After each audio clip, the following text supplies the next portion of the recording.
কলকাতার সেই শুষ্ক সকালটা আমার আজও মনে আছে। ব্যোমকেশ জানলার ধারে দাঁড়িয়ে জানলার পাল্লায় আঙুল দিয়ে হালকা টোকা দিচ্ছিল। ওর এই অভ্যাসটা সব সময় লক্ষ্য করেছি। অনেক দিন কোনো রহস্য না এলে ওর মধ্যে এক ধরনের অস্থিরতা জন্মায়, যেন শহরটা হঠাৎই খুব সহজ সরল হয়ে গিয়েছে, আর তাকে দেওয়ার মতো কিছুই নেই এই শহরের কাছে।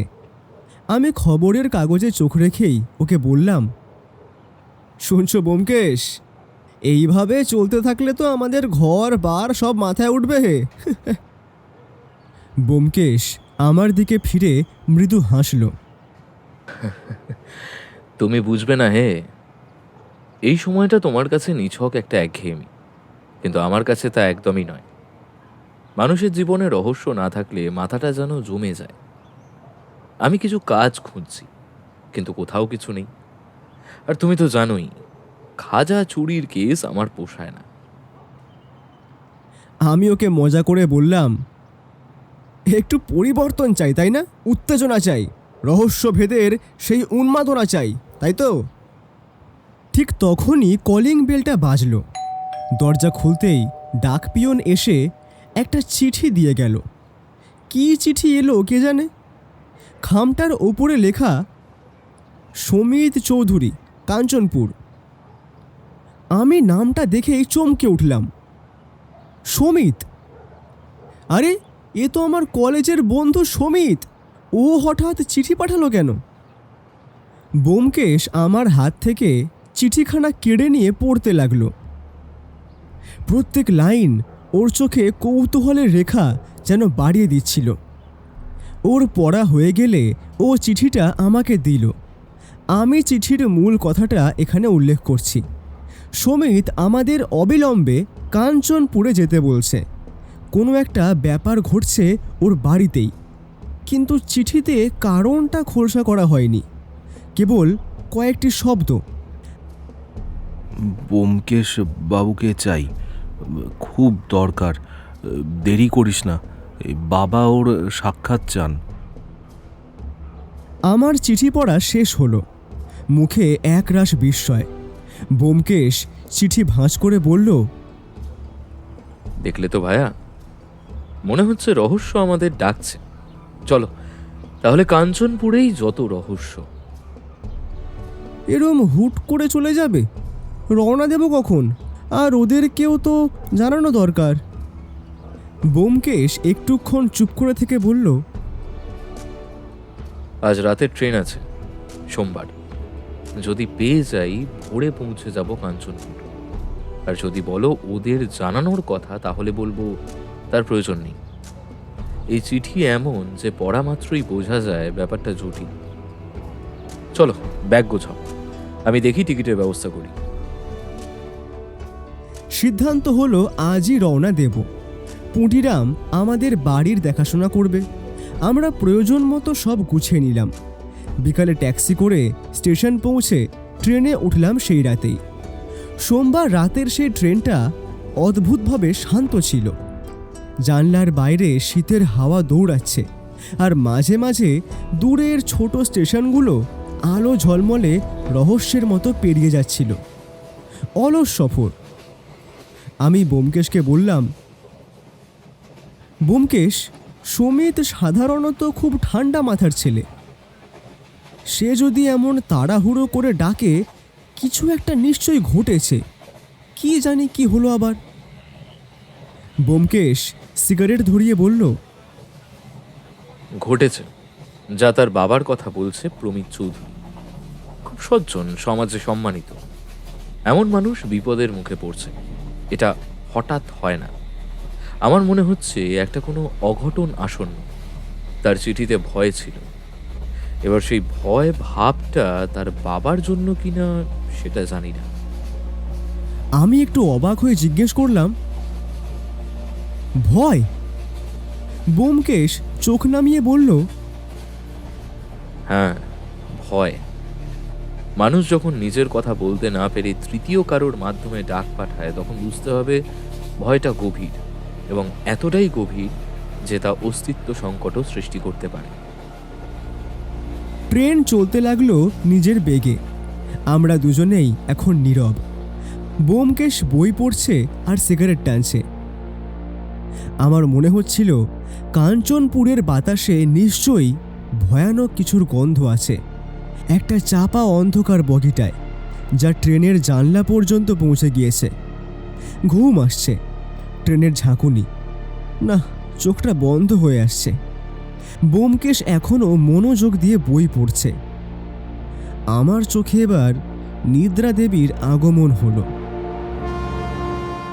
মঙ্গলবার ভোরে ট্রেন কাঞ্চনপুর স্টেশনে ঢুকল। তখন সকাল 6:30 হবে। একটা ঠান্ডা কুয়াশা পুরো প্ল্যাটফর্ম জুড়ে নিজের মায়াময়ী আবেশ ছড়িয়ে রেখেছে। খুব ভোর বলে চারদিক ফাঁকা, শুধু দূরে একটা কেরোসিন লণ্ঠনের আলো দুলছে। প্ল্যাটফর্ম থেকে নেমে আমরা একটা গাড়ির সন্ধানে মনোনিবেশ করলাম। যাই হোক, গরু টানা গাড়ি হলেও চলবে। কিছু সময় এদিক ওদিক খোঁজার পরে একজন গাড়োয়ানকে দেখলাম আমাদের দিকেই এগিয়ে আসছে। যাক, একটা হিললে হলো। টাকা পয়সার কৈবিত করে আমরা ওর গরুর গাড়ি নিয়ে রওনা হলাম। রাস্তা জুড়ে তখনও গভীর নীরবতা। জমিদার বাড়ির কাছাকাছি পৌঁছাতে দেখলাম বাড়ির সামনে পুলিশ দাঁড়িয়ে, 5-6 জন কনস্টেবল আর আরও কিছু লোক জমায়েত হয়ে দাঁড়িয়ে আছে। আমার বুকটা কেঁপে উঠল। এ কি হলো কি এখানে? চিঠিতে সমিতের যে ভয় চোখে পড়েছিল ব্যোমকেশের, এটা কি তারই কোনো সংযোগ? গেটের কাছে এসে আমরা নেমে পড়তেই সমিত ছুটে এলো আমাদের দেখতে পেয়ে। ওর মুখ শুকনো, চোখ দুটো লাল, রাত ভোর না ঘুমানোর ছাপ। সে আমাদেরকে দেখে চিৎকার করে উঠল, তোরা এসেছিস, তোরা এসেছিস! ব্যোমকেশবাবু, ব্যোমকেশবাবু, বাবা, বাবা, বাবা খুন হয়েছেন।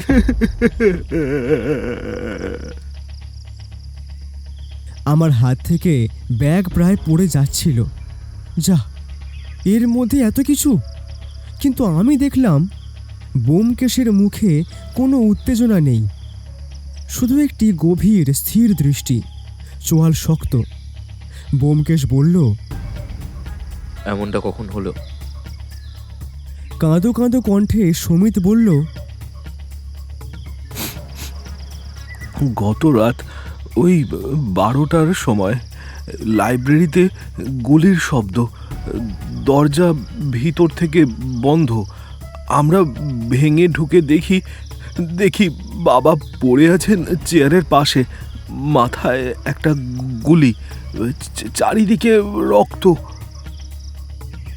আমি হতবাক হয়ে দাঁড়িয়ে থাকলাম। সমিত আরও বলল, ব্যোমকেশবাবু, বাবা মৃত্যুর কয়েকদিন আগে আপনাকে ডাকতে চেয়েছিলেন, আমি তাই চিঠিটা পাঠাই, কিন্তু কেন ডাকতে চাইছিলেন আমি জানি না। এই কথা শুনে ব্যোমকেশের চোখে অদ্ভুত ঝিলিক দেখা গেল, যেন দুটো আলাদা ধাঁধা এক সূত্রে বাঁধা হচ্ছে ওর মাথার ভেতরে। ঠিক তখনই পুলিশ ইন্সপেক্টর আমাদের দেখে এগিয়ে এলো। একজন লম্বা কড়া চেহারার মানুষ, লক্ষণ ত্রিবেদী। ব্যোমকেশকে দেখে হাত মেলানোর ভঙ্গিতে বললেন, আপনি সত্যান্বেষী ব্যোমকেশ বক্সী? কি সৌভাগ্য আমার! আপনার কীর্তিকলাপের কথা বহুদিন ধরে শুনছি, আজ আপনার সাথে দেখা। কিন্তু পরিস্থিতিটা এমন, যাকে যাই হোক, আপনার সহায়তা পেলে খুনটার কিনারা দ্রুত হবে। আশা করি আপনি আমাদের সহযোগিতা করবেন। আসলে এই সমিতবাবু আমাকে বারবার বলছিলেন যে কলকাতা থেকে হয়তো আপনারা আসবেন, কিন্তু নিশ্চয়তা ছিল না, তাই এখনও ডেড বডি ফেলে রেখেছি। আর কিছুক্ষণ দেখে সরিয়ে নিতাম। প্রাথমিক সৌজন্য বিনিময় সেরে ব্যোমকেশ এবার খুব শান্ত গলায় বলল, মৃতদেহ দেখার দরকার আছে, ঘটনার ঘরটাও। আপনি খুব তৎপরভাবে কাজ করেছেন ইন্সপেক্টর। ইন্সপেক্টর মাথা নেড়ে আমাদেরকে ভেতরে নিয়ে গেলেন। লাইব্রেরির দরজাটা তখনও ভাঙা অবস্থায় অর্ধেক ঝুলে রয়েছে। ভিতরে ঢুকতেই মনে হলো একটা চাপা ভয় বাতাসে মিশে আছে। প্রমিত চৌধুরীকে চেয়ারের পাশে শুইয়ে রাখা হয়েছে। তার কপালের ডান দিকে গুলির দাগ, চোখটা আধ খোলা, মেঝেতে আধ শুকনো রক্তের দাগ, যদিও এখনো তাজা রক্ত ওনার মাথার থেকে চুঁইয়ে পড়ছে। টেবিলের ওপরে কিছু চিঠি, অসমাপ্ত খাতা আর একটা কালো কালিদানি পড়ে। ব্যোমকেশ চারপাশ খুব মনোযোগ দিয়ে দেখছিল। সে খুব ধীরে ধীরে আমায় বলল, লক্ষ্য করো, ঘরে কোনো লড়াইয়ের চিহ্ন নেই। এর দুটো অর্থ, হয় খুনি ঘরে ঢোকেনি, আর নয়তো খুনি চেনা কেউ। পিছনের জানলায় লোহার গ্রিল, কেউ ঢুকতে পারবে না, কিন্তু দরজা তো ভিতর থেকে বন্ধ ছিল। তাহলে ব্যাপারটা খুব সহজ নয়। আমি তখনই বুঝলাম ব্যোমকেশের মাথায় বিশাল কিছু ঘুরছে। বাইরে বের হয়েই সমিত আমাদের হাত চেপে ধরল। ব্যোমকেশবাবু, দয়া করে বাবার খুনিকে বের করুন। এভাবে বাবার চলে যাওয়াটা মেনে নিতে পারছি না। ব্যোমকেশ তার কাঁধে হাত রাখল। চিন্তা করো না সমিত, আমার কাজ সত্য খুঁজে বের করা, আর আমি সেই পথ দেখে ফেলেছি। তারপর সে স্তব্ধ বাড়িটার দিকে তাকিয়ে ফিসফিস করে বলল, এই সুবিশাল অট্টালিকা, কি রহস্য সাজায় রেখেছ মোর আমন্ত্রণে।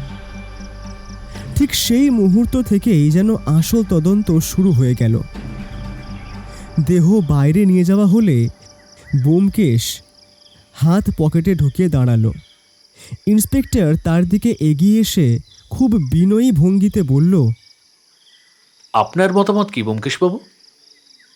প্রথম দৃষ্টিতে কি মনে হচ্ছে? মনে হচ্ছে খুনটা খুব ঠান্ডা মাথায় করা হয়েছে। গুলি খুব অদ্ভুত জায়গা থেকে করা হয়েছে কপালে। খুনি জমিদারের পরিচিত নাকি অপরিচিত লোক, তা বলা সম্ভব হবে না। চোর, ডাকাত? কিন্তু তার আগে বলুন, সে পালালো কেমন করে? আর মানে ব্যাপারটা তো অবাস্তব হয়ে যাচ্ছে, তাই না? চোর হলে লড়াই হতো, শরীরের কোনো স্ক্র্যাচ নেই, এবং চোর কারোর কপালে এক গুলিতে খুন করে না। ভেতর থেকে দরজা বন্ধ করে নিজে বের হতে পারে না। কিন্তু তাই বলে তো এটাকে পিশাচের কাজ বলা যায় না ভায়া।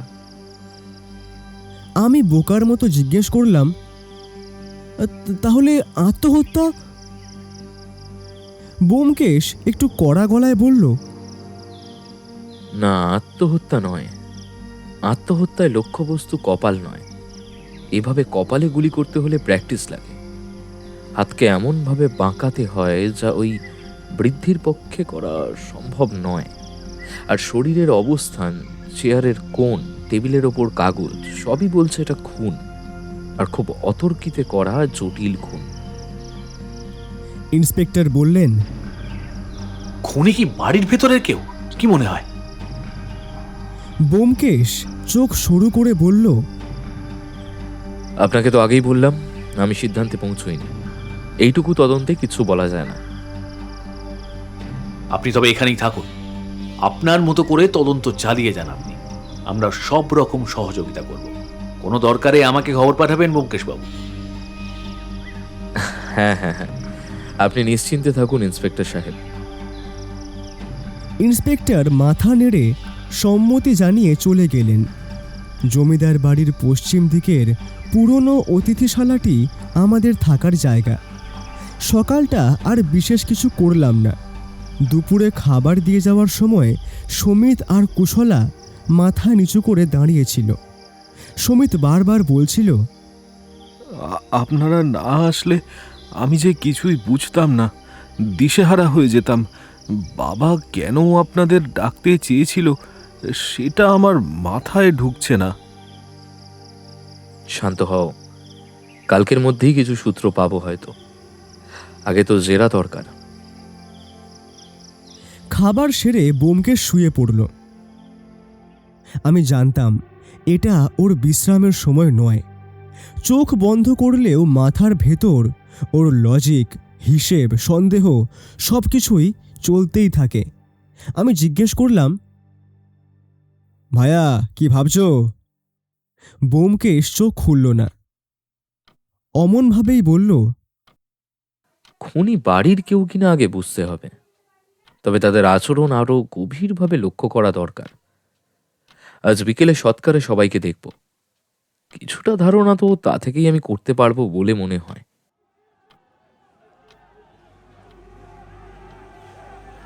বিকেলের সূর্য যখন সোনালি আলো ফেলছে, তখন কাঞ্চনপুরের প্রায় পুরো গ্রাম জমিদার বাড়ির সামনে জমে গিয়েছে। প্রমিত চৌধুরীর সৎকারের আয়োজন চলছে। চৌধুরীদের গাম্ভীর্যপূর্ণ ঐতিহ্য এখনও বয়ে যাচ্ছে মানুষের আচরণ ধারায়। সুমিত কাঁদছিল। তার ভাই রমিতের মুখে অদ্ভুত একটা সতর্কতা। সুমিতের স্ত্রী কুশলা একদম অসহায় ভেঙে পড়েছে। রমিতের স্ত্রী সুজয়া চোখ মুছছে, কিন্তু চোখে ভয়। আর ইন্দ্রাণী, সে দাঁড়িয়ে আছে নিঃশব্দে, মুখে কোনো অভিব্যক্তি নেই। এদের পরিচয় পরে আরও সবিস্তারে পাবেন পাঠকরা। আমি ব্যোমকেশের দিকে তাকিয়ে দেখলাম, সে সবার আচরণ ধীরে ধীরে নিজ মনে লিপিবদ্ধ করছে। কাদের চোখ কার দিকে যাচ্ছে, কার দৃষ্টি এড়িয়ে যাচ্ছে, কার মুখ ভেঙে যাচ্ছে, আর কার মুখ স্থির, সবই সে যেন একেবারে গিলে খাচ্ছে। সৎকারের দৃশ্যটা দেখে ব্যোমকেশ বলল, লক্ষ্য করেছ, কেউ কেউ মানুষের মৃত্যুতে কাঁদে, কেউ নিজের ভবিষ্যৎ নিয়ে। এখানে দুই রকমই আছে। কার মনে কি চলছে এটা জানি না, এই বলেই পৃথিবীটা খুব সুন্দর। কার কোনটা সেটা কি বোঝা গেল ভায়া? ব্যোমকেশ মৃদু হেসে বলল, না হে লেখক, সবাই যেন মুখোশের আড়ালে।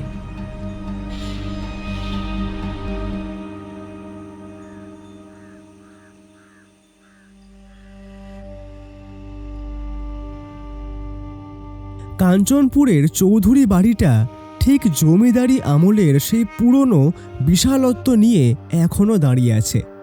উঁচু খিলান, লোহার ঝুল বারান্দা আর লাল রঙের দীর্ঘ বারান্দা, যেন সময়ের ভেতর আটকে থাকা এক টুকরো ইতিহাস। কিন্তু এই বিশাল বাড়িটা এখন ভর করে আছে কেবল 5-6 জন মানুষ। তাদের প্রত্যেকের চোখে আলাদা আলাদা ছায়া, আর প্রত্যেকের মধ্যে যেন একটা চেপে রাখা দুঃখ, ভয় বা অবদমিত অস্থিরতা। এই বাড়ির চরিত্রগুলো বেশ রঙিন। জমিদার প্রমিতের বড় ছেলে হলো সমিত, বয়স 31, আমার কলেজের বন্ধু। চিরকাল কাম স্টেডি স্বভাব। বাবার সহায়তায় কাঠের ব্যবসা করে, যদিও এখন ব্যবসার দিনকাল ভালো নয় বলেই শুনলাম। সমিতের মুখে মলিনতা আছে, কিন্তু তার চোখে একটা গভীর বিষণ্ণতা, যা সত্যি শোকের ছায়া দেখায়। তবে আবার সেই চোখের ভেতরে কোথাও একটা ছায়া, যেন সমিত নিজেও কিছু জানে, কিন্তু তা বলতে ভয় পাচ্ছে। সমিতের স্ত্রী কুশলা, বয়স খুব জোর 25, চুপচাপ, বোকা সিধে, ঘর কন্যায় ডুবে থাকা এক তরুণী। প্রথম দেখাতেই বুঝলাম এমন ধরনের মানুষ খুন বা ষড়যন্ত্রের ধারে কাছে যায় না। নিজের জগৎ বলতে স্বামী আর শ্বশুর, এইটুকুই। শ্বশুরের মৃত্যুতে যে সবচেয়ে বেশি কেঁদেছিল সে এই কুশলাই। ব্যোমকেশ তাকে দেখে আমাকে আলাদা করে বলেছিল, এই মেয়েকে সন্দেহ করার দরকার নেই। একে দেখে আমার কেমন মনে হয় জানো ভাইয়া, হয়তো বকা দিলে এক্ষুনি কেঁদে ফেলবে বেচারি।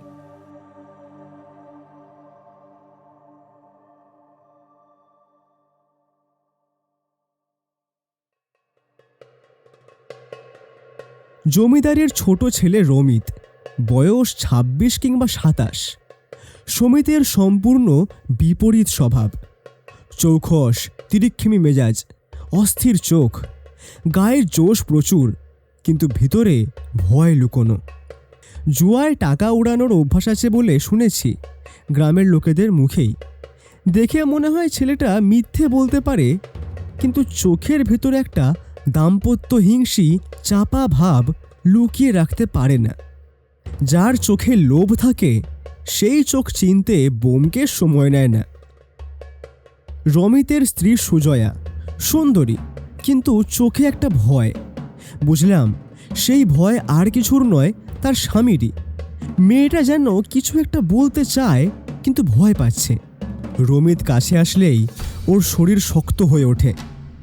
এই ধরনের শরীরী ভাষা বুঝতে বোমকেশের কখনো ভুল হয় না।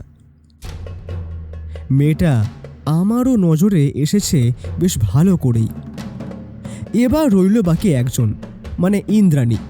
ইন্দ্রাণী জমিদারের প্রয়াত ভাইয়ের মেয়ে। ছোটবেলা থেকেই এই বাড়িতে থাকে।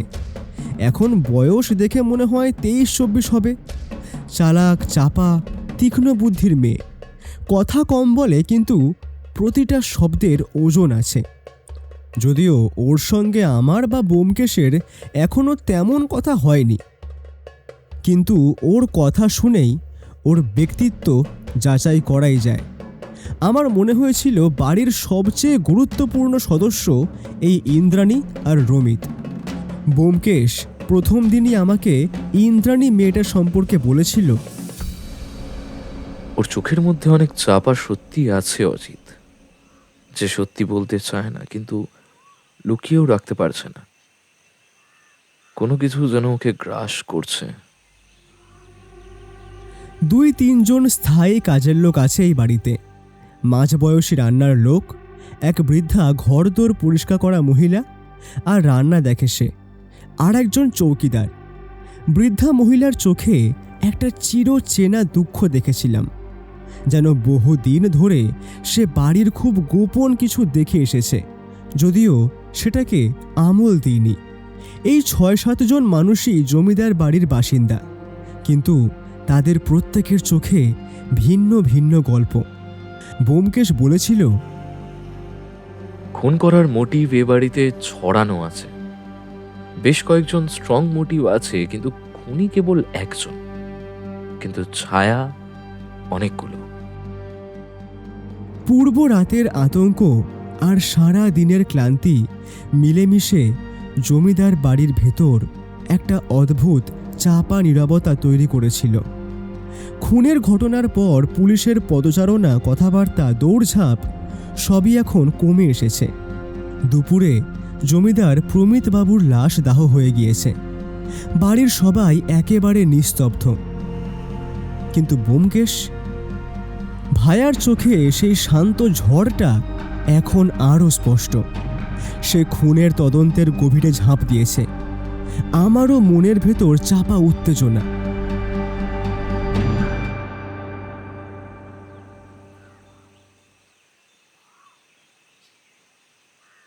পরদিন সকালবেলা জমিদার বাড়ির দক্ষিণের বারান্দার ছোট ঘরটায় বসে জেরা শুরু হলো। ঘরে ইন্সপেক্টর ত্রিবেদী, বোমকেশ আর আমি নোট নিচ্ছিলাম। ঘরটা খোলামেলা, বাইরে তেঁতুল গাছের ছায়া পড়ে মেঝে অন্ধকার উজ্জ্বল হয়ে আছে। সমিতকে ডাকা হয়েছে প্রথমে। সমিত ঘরে ঢুকতেই দেখলাম একটা রাতেই ছেলেটা যেন 5-5টা বছর বুড়িয়ে গিয়েছে। চোখ লাল, মুখ শুকনো, কাঁধ নুয়ে আছে, কিন্তু নজরটা ভীষণ সতর্ক, যেন নিজের প্রতিটা শব্দ ভেবে ভেবে বের করবে সে। যদিও সে আমার বন্ধু, কিন্তু বোমকেশের কাছেই শিখেছি যে সত্য খুঁজে বের করার কাজে আবেগের কোনো জায়গা নেই। বোমকেশ চেয়ার টেনে বলল, বসো সমিত। সমিত ধীরে ধীরে বসল। আমি ঠিক পাশেই, নোট নিচ্ছি। বোমকেশ শান্ত স্বরে বলল, সমিত, তুমি চিঠিতে লিখেছিলে তোমার বাবা আমাকে ডেকে পাঠাতে চেয়েছিলেন, কিন্তু কেন সেটা তুমি জানো না। এটা একটু বিস্তারে বলো তো আমায়। সমিত একটু চুপ থেকে একটা গভীর নিঃশ্বাস ফেলল। হ্যাঁ, ঠিক তাই। বাবা হঠাৎ করে খুবই চিন্তায় ছিলেন। কয়েকদিন ধরে কারো সঙ্গে ঠিকমতো কথা বলছিলেন না, আমাদের থেকেও যেন কিছু লুকোচ্ছিলেন। আমি একদিন জিজ্ঞেস করতেই বললেন, তোমার কলকাতার বন্ধুটাকে ডাকো, কি যেন নাম, অজিত। হ্যাঁ হ্যাঁ, অজিত, ওর সাথে ওই গোয়েন্দাকেও আসতে বলো, ব্যোমকেশ। আমি তার সঙ্গে কথা বলতে চাই, কিন্তু কেন তা বাবা বলেননি। ব্যোমকেশের মুখের ভঙ্গিতে কোনো বদল নেই। আচ্ছা বেশ, আমায় এবার বলো, তোমার আর তোমার বাবার সম্পর্ক কেমন ছিল? কেন?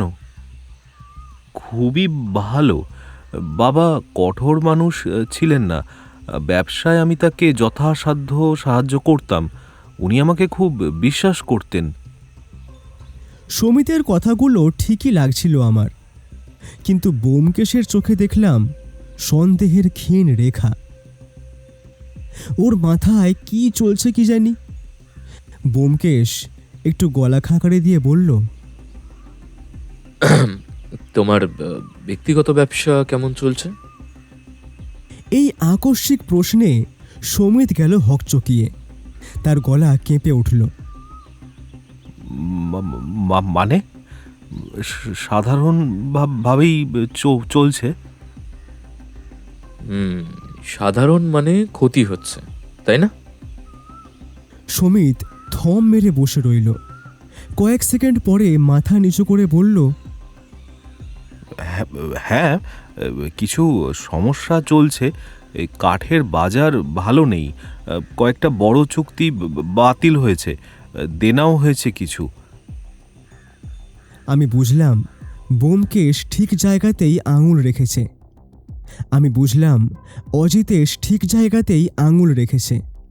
ও এখান থেকে দরকারি কোনো তথ্য বের করতে চায়, কিন্তু সমিত কি খুন করতে পারে? সেই সমিত যে কিনা কলেজে সব ঝামেলা এড়িয়ে চলতো। এটা ভাবতেই আমার খটকা লাগলো।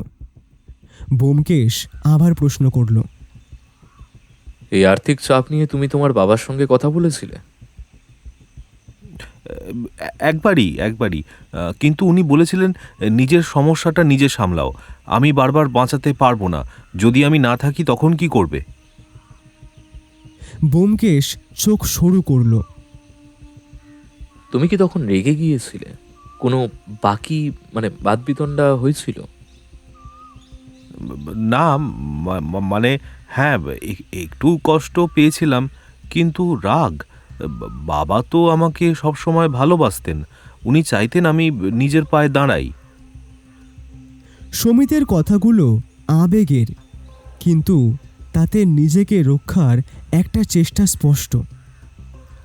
ব্যোমকেশ এবার সরাসরি জিজ্ঞেস করল, খুনটায় গুলি চালানো হয়েছে ঠিক রাত 12টায়।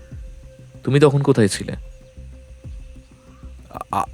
আমি আমি আমার ঘরেই ছিলাম। আমার স্ত্রী কুশলা তখনও জেগেছিল, সে বলতে পারবে। ব্যোমকেশ মাথা নাড়াল। আচ্ছা, তোমার স্ত্রী তো মনে হয় নিচে আছে, ওনাকে এরপর ডেকে দিও, কেমন? আমি খেয়াল করলাম সমিতের কপালে হালকা ঘাম জমেছে। তোমার বাবার কি কোনো শত্রু ছিল? কারোর সঙ্গে বিরোধ, দেনা, জমি মামলা, এরকম কিছু? এবার সমিত একটুখানি ভেবে বলল, না, একদমই না। বাবা খুব শান্ত, শিক্ষিত, ভদ্র মানুষ ছিলেন, এরকম শত্রু তৈরি করার মানুষ নন। ব্যোমকেশ ঠোঁট কামড়াল, যেন কথাটার সঙ্গে একেবারেই ও একমত হতে পারছে না। যদিও ওর এমন মনোভাবের কারণ আমি অনুমান করতে পারলাম না। ব্যোমকেশ চুপ করে কিছুক্ষণ তাকিয়ে রইল সমিতের দিকে, তারপর বলল, তোমার বাবা কি কারোর সঙ্গে নতুন কোনো ব্যবসায়িক যোগাযোগ করছিলেন? সমিতের মুখে স্পষ্ট অস্বস্তি ফুটে উঠল। সে এবার বলল, একবার বাবা বলেছিলেন কিছু লোক তার সঙ্গে দেখা করতে আসে মাঝে মাঝে, কিন্তু সেসব বিষয় উনি আমাকে কিছুই খুলে বলেননি। আমি জানতাম না তারা কারা। বাবা বলতেন বাড়ির লোকরা বুঝবে না। ব্যোমকেশের চোখ তখন যেন ছুরি হয়ে উঠেছে। লোকগুলো কেমন, মানে বিদেশি, দেশি, ব্যবসায়ী, কোনো ধারণা আছে তোমার? জানি না, তবে বাবা খুব বিরক্ত ছিলেন। কয়েকদিন ধরে একা একা চিন্তায় থাকতেন। হঠাৎ ব্যোমকেশ বলল, সমীর, তুমি কি মনে করো তোমার বাবা আত্মহত্যা করেছেন? সমিত রেগে গিয়ে উঠে দাঁড়িয়ে পড়ল। সে এই প্রশ্নে স্পষ্ট বিরক্ত।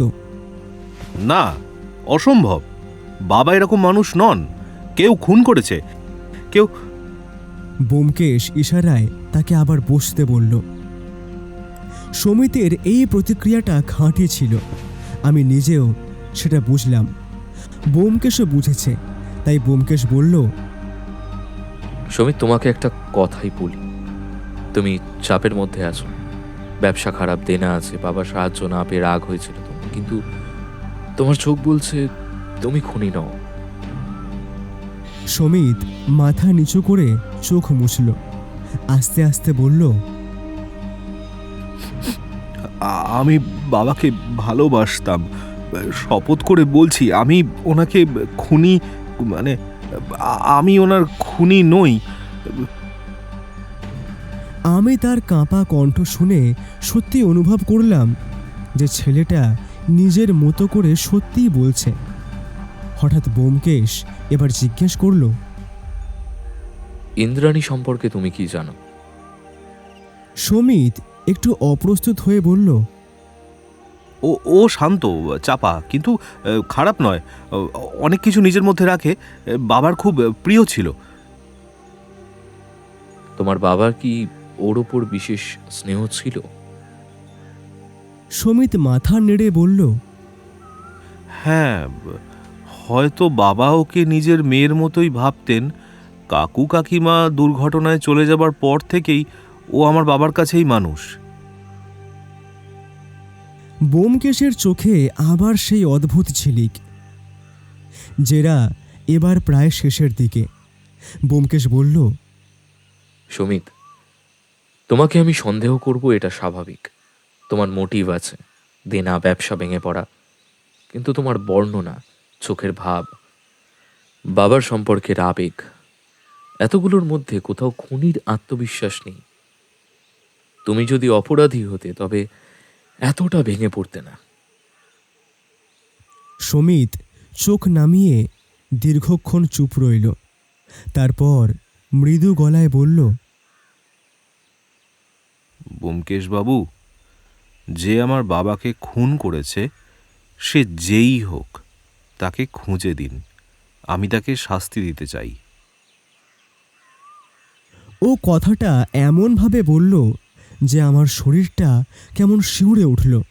সমিত চলে যেতেই আমি বললাম, ব্যোমকেশ, তোমার কি মনে হয়?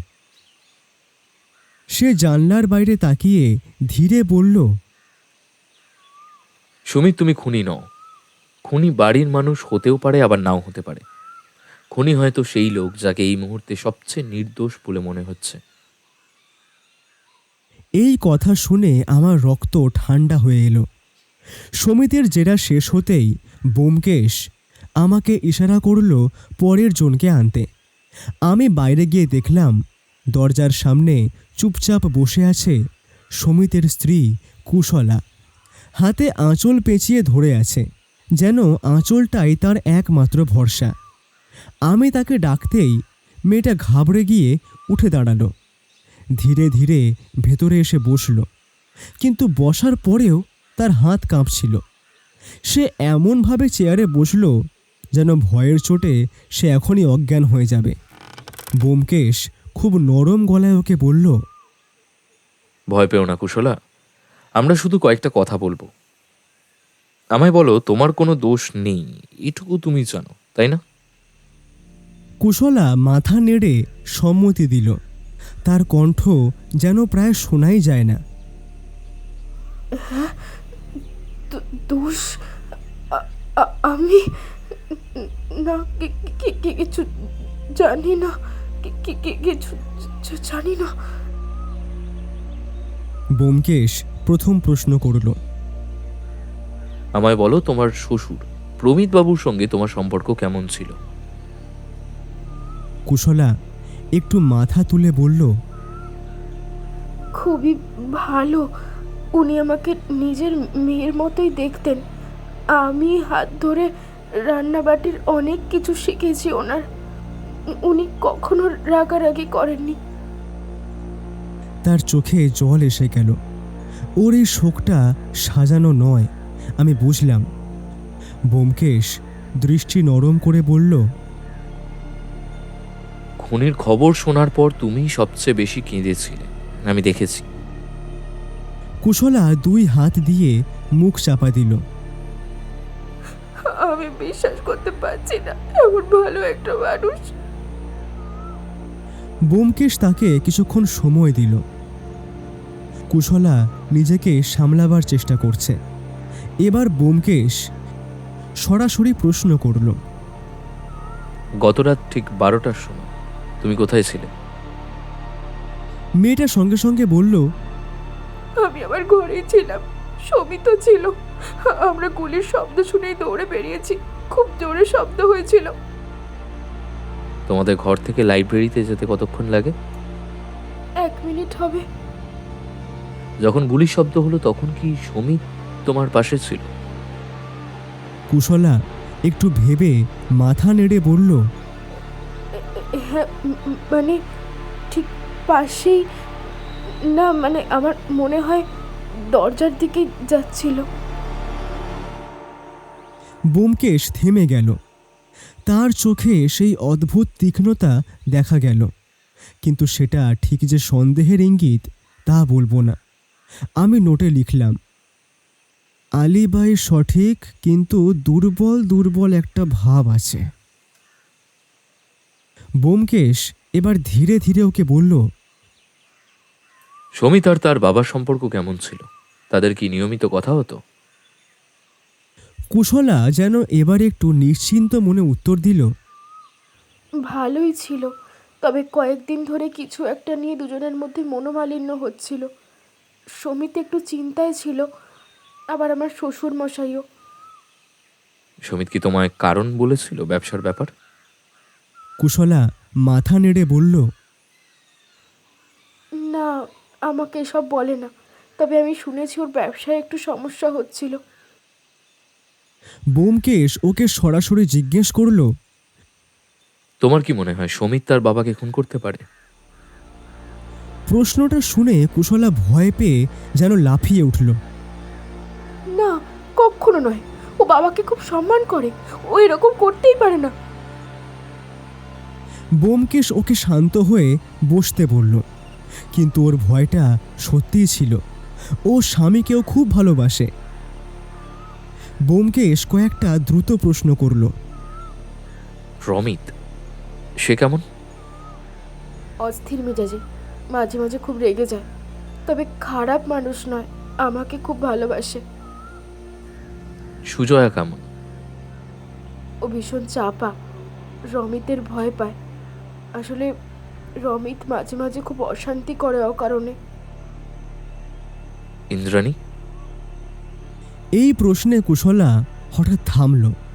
তার চোখে অস্বস্তি, তাও আমতা আমতা করে বলল, ও খুব বুদ্ধিমতী, কখনো বোঝা যায় না ও কি ভাবছে।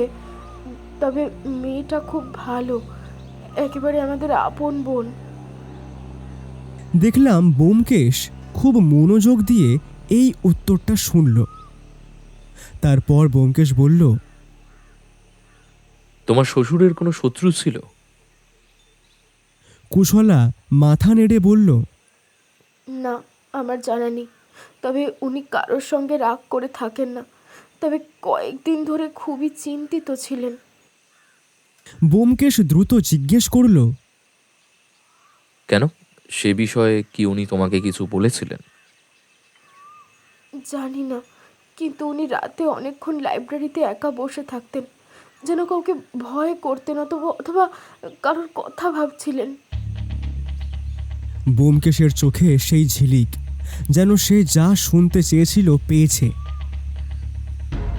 গত কয়েকদিনে কোনো অচেনা লোক দেখেছো?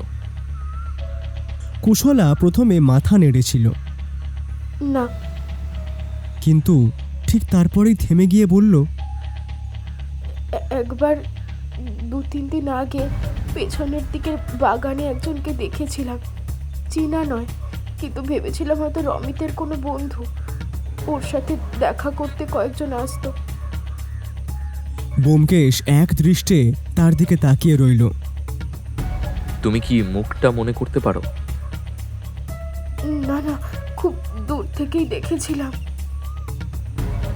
কিন্তু তার চোখ বলছিল সে আরও কিছু জানে, বলছে না। কুশলা বেরিয়ে যেতেই আমি ব্যোমকেশকে বললাম, ও তো একটা নিরীহ মেয়ে মানুষ, কি ভাবছো ওকে নিয়ে? হ্যাঁ, দোষ নেই তার, কিন্তু সে এমন কিছু দেখেছে যা সে নিজেও বুঝতে পারেনি কতটা গুরুত্বপূর্ণ। তাহলে কুশলার কথায় তুমি কি বুঝলে? দুটো বিষয়। সমিতের অ্যালিবাই ঠিক আছে, খুনের কয়েকদিন আগে বাড়ির পেছনে অজানা কাউকে দেখা গেছে, এটাই সবচেয়ে বিপজ্জনক তথ্য। তার চোখে এবার চিন্তার নতুন দ্বীপ জ্বলে উঠল। এই খুন শুধু পারিবারিক নয় মনে হচ্ছে, এর মধ্যে বাইরের এক ছায়াও আছে, কিন্তু যোগাযোগটা ঠিক কি সেইটা এখনো জানি না। কুশলা বেরিয়ে যেতেই ব্যোমকেশ গভীর একটা শ্বাস ফেলল। তার চোখে সেই অদ্ভুত স্থিরতা, যা দেখে আমি সবসময় বুঝি ও এখন আসল খেলায় নামতে প্রস্তুত। ইন্সপেক্টর ত্রিবেদীকে ইশারা করা হলো। রমিত চৌধুরীকে ভেতরে পাঠান।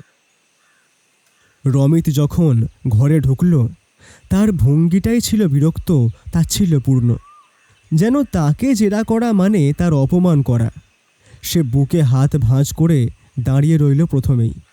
আমি মনে মনে বললাম, চরিত্রগত সন্দেহ চিহ্ন 1। বসুন। রমিত চেয়ার টেনে বসল, কিন্তু তার দুই চোখে অস্থিরতা, একটা নিয়ন্ত্রণহীন রাগ, দমিয়ে রাখার প্রাণপণ চেষ্টা। তোমার বাবার সঙ্গে তোমার সম্পর্ক কেমন ছিল রমিত? রমিত কাঁধ ঝাঁকালো, তারপর একটা অদ্ভুত ভঙ্গিতে বলল, যেমন হয়, খুব ভালোও ছিল না, খুব খারাপও ছিল না। বাবা একটু একরোখা মানুষ ছিলেন, সব কিছু ওনার মতো করে চলতে হবে, এইটাই। ব্যোমকেশ এবার মৃদু হাসল, তারপর বলল, অর্থাৎ তুমি স্বাধীনতা চাইতে, আর বাবা সেটা দিতে চাইতেন না, তাই তো? রমিত চোখ ছোট করল, কিন্তু বলল না একটা কথাও। ব্যোমকেশ আবার শান্ত গলায় বলল, মানুষ স্বাধীন হতে চায়, এটা স্বাভাবিক, কিন্তু তাকে সে কাজে বাধা দিলে কি তাকে খুন করবে? আমি দেখলাম ব্যোমকেশের কথাগুলো রমিতের শরীরে আগুন ধরিয়ে দিচ্ছে। এটা কখনোই নিরাপদ লক্ষণ নয়। ব্যোমকেশ এবার চোখ তুলে সরাসরি প্রশ্ন ছুড়ল রমিতের দিকে। তুমি কি জুয়া খেলো? রমিত চমকে উঠল। কে বলল? কারা বলছে আমায় নিয়ে এসব? তোমার কথার ভঙ্গি দেখে বোঝা যাচ্ছে, আর তাছাড়া গ্রামের 3 জন আলাদা আলাদা করে একই কথা বলেছে। রমিত এবার স্পষ্ট অস্বস্তিতে। হ্যাঁ, মাঝে মধ্যে খেলি, কিন্তু সেটা কোনো অপরাধ নয়। মাঝে মধ্যে নয়, নিয়মিত। আর জুয়ার টাকা তুমি হারিয়েছো প্রচুর, দেনা হয়েছে প্রায় 1 লাখের মতো, এটা কি ঠিক? আর এ কথা কি অস্বীকার করতে পারবে তুমি? রমিত চোখ নামিয়ে নরম গলায় বলল, হয়েছে, কিন্তু বাবা তা জানতেন না। জানলে হয়তো রেগে যেতেন, তাই না? রমিত মাথা নেড়ে বলল, হ্যাঁ, খুব রাগী ছিলেন, আর টাকা দিতে চাইতেন না আমাকে। ব্যোমকেশ চুপ করে রইল কয়েক মুহূর্ত। আমার মনে হলো রমিত ইতিমধ্যেই নিজের উপর লজ্জায় আস্তে আস্তে ভেঙে পড়ছে। খুনের সময় গত রাত 12টায় তুমি কোথায় ছিলে? আমার ঘরে। অত রাতে আর কোথায় থাকবো? বেশ বেশ বেশ, কিন্তু কে প্রমাণ করবে? অ্যালিবাই কি? আমার স্ত্রী সুজয়া। আমরা একসাথে ছিলাম। ওকে আপনি জিজ্ঞেস করলেই সব তথ্য পাবেন। ব্যোমকেশ একটু এগিয়ে এসে বলল। সুজয়া তোমাকে ভয় পায়? রমিত এবার সত্যিই হাঁপিয়ে উঠল, তার মুখে লুকোতে না পারা বিদ্বেষ। সে বলল, কেউ ভয় পায় কি পায় না, এর সঙ্গে খুনের কি যোগ? ব্যোমকেশ ধীরে ধীরে বলল, যোগ আছে। যে স্ত্রী স্বামীর অত্যাচারে ভীত, সে সত্যি কথা বলার সাহস পায় না। সুতরাং তোমার অ্যালিবাই অটুট নয়।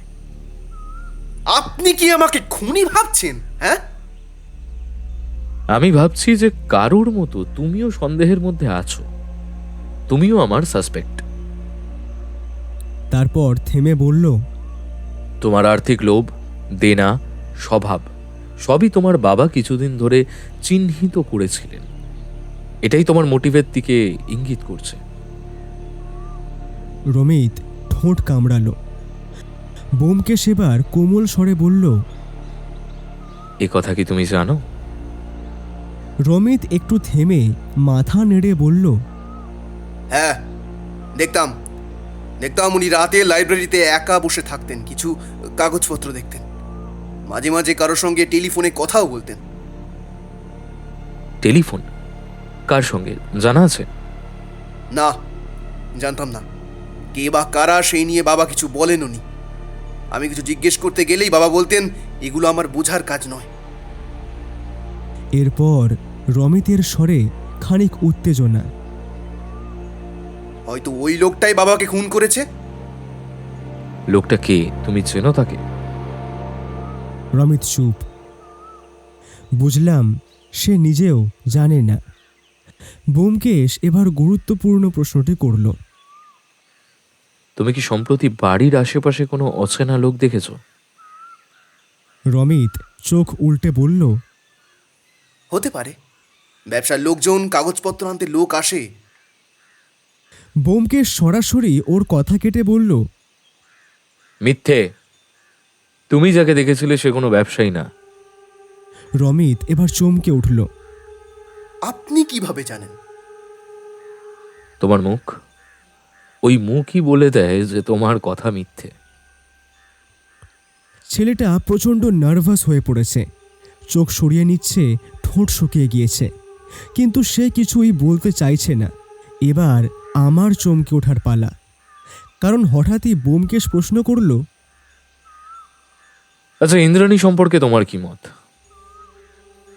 রমিত কিছুটা ভেবে উত্তর দিল, ও নিজের মতোই থাকে, কারোর সঙ্গে মেশে না। বাবার সঙ্গে তার বিশেষ সম্পর্ক ছিল, তাই না? রমিত মুখ বন্ধ করে রইল। তার চোখে আমি প্রথমবার একটা ঈর্ষা আক্রোশের ছায়া দেখলাম। হ্যাঁ, বাবা ওকে খুব ভালোবাসতেন, অনেক বেশি, হয়তো দরকারের চেয়েও একটু বেশি।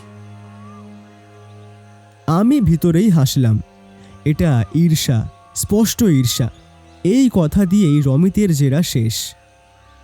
রমিত বেরিয়ে যেতেই আমি বললাম, ব্যোমকেশ, তোমার কি মনে হয় একে নিয়ে? রমিত বিপজ্জনক স্বভাবের। তার মোটিভও আছে, দেনা, লোভ, সংযমহীনতা। কিন্তু কিন্তু কি? সে খুনি নয়। খুনি নম্র, বুদ্ধিমান, নিজের অস্তিত্ব লুকিয়ে চলা মানুষ নয়। রমিতের মধ্যে সেই ছায়া নেই। আমি মাথা নেড়ে বললাম, তাহলে? ব্যোমকেশ চুরুট ধরিয়ে জানলার বাইরে তাকালো। এই বাড়ির খুন লোভে নয়, বদলাতে থাকা সময় আর গোপন চক্রের ছোঁয়া। রমিত ব্যক্তি হিসাবে বিপজ্জনক, কিন্তু সে সেই ছায়ার অন্তর্গত নয়। তার চোখ হঠাৎ সরু হয়ে এলো। এখন আসল খেলোয়াড়কে ডাকতে হবে, ইন্দ্রাণীকে। রমিত ঘর থেকে বেরিয়ে যেতেই বাতাসের ভিতর একটা দম বন্ধ চাপা পরিবেশ তৈরি হলো। ছেলেটা ঘরের দরজা বন্ধ হওয়ার আগেই দাঁত চেপে কেমন একটা শব্দ করেছিল। সে রাগের কম্পন এখনও বাতাসে টিকে আছে। ঠিক তখনই বাইরে দাঁড়িয়ে থাকা মেয়েটাকে দেখতে পেলাম। সুজয়া, রমিতের স্ত্রী। বয়স 24, কিন্তু মুখশ্রী যেন অনেক বড় কোনো দুঃখের ভারে ঝুলে গিয়েছে। চোখ দুটো তলায় ডোবা, ঠোঁট কাঁপছে সামান্য। আমি তাকে ডেকে ভেতরে আনতেই বুঝলাম এই মেয়েটা ভয়কে বুকে চাপা দিয়ে বাঁচতে শিখেছে। সুজয়া ভেতরে এসে নরম গলায় বলল, আমি বসবো? ব্যোমকেশ কোমল স্বরে বলল, হ্যাঁ, বসো, ভয় পেও না। সে ধীরে ধীরে বসল। চেয়ারের হাতলে 2 হাত এমনভাবে চেপে ধরেছে যেন হাতলটাকেই আঁকড়ে ধরে সে বাঁচতে চাইছে। ব্যোমকেশ সরাসরি কথায় ঢুকল না। তার স্বর শান্ত, প্রায় ফিসফাস। তোমায় খুব ভীত দেখাচ্ছে সুজয়া, কোনো সমস্যা?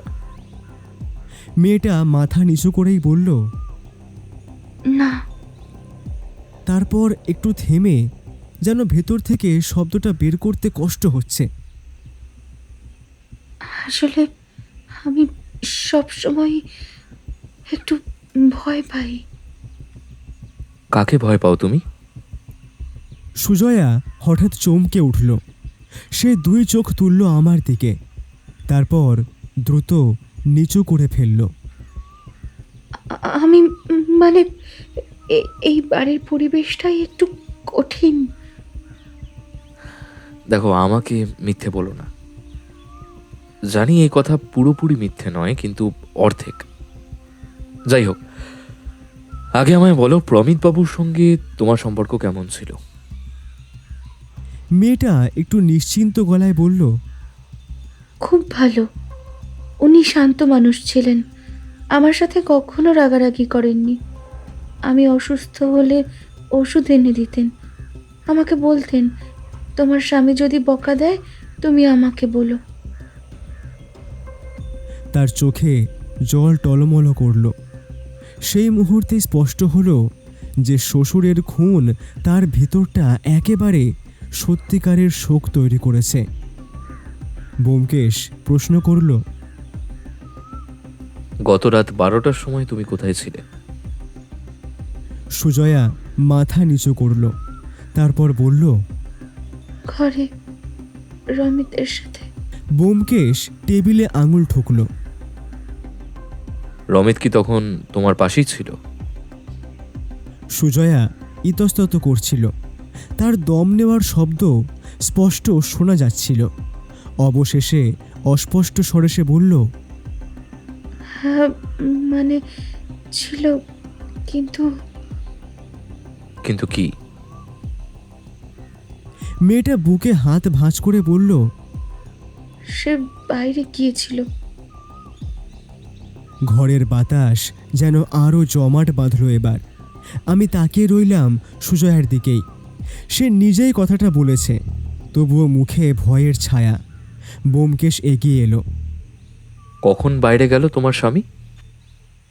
ঠিক সময় জানি না, তবে গুলির শব্দ শোনার আগে, ঠিক একটু আগেই। ওর কণ্ঠ যেন নরম ভাঙা কাঁচের মতো। সে সত্যি বলতে ভয় পাচ্ছে, এটাই পরিষ্কার। ব্যোমকেশ নরম স্বরে জিজ্ঞেস করল, তোমার স্বামী রাগী? সুজয়া ভয়ে কেঁপে উঠল। না মানে, হ্যাঁ, একটু। সে কি তোমায় মারে? মেয়েটার এবার মুখ কেঁপে উঠল, কিন্তু সে কোনো উত্তর দিল না। এই নীরবতা যেন ছিল তার সবচেয়ে বড় স্বীকারোক্তি। ব্যোমকেশ কয়েক সেকেন্ড স্থির হয়ে রইল, তারপর শান্ত গলায় বলল, তুমি সত্যটা লুকাচ্ছ, এটা আমি জানি, কিন্তু তুমি খুনের সঙ্গে জড়িত নও, এটাও আমি জানি।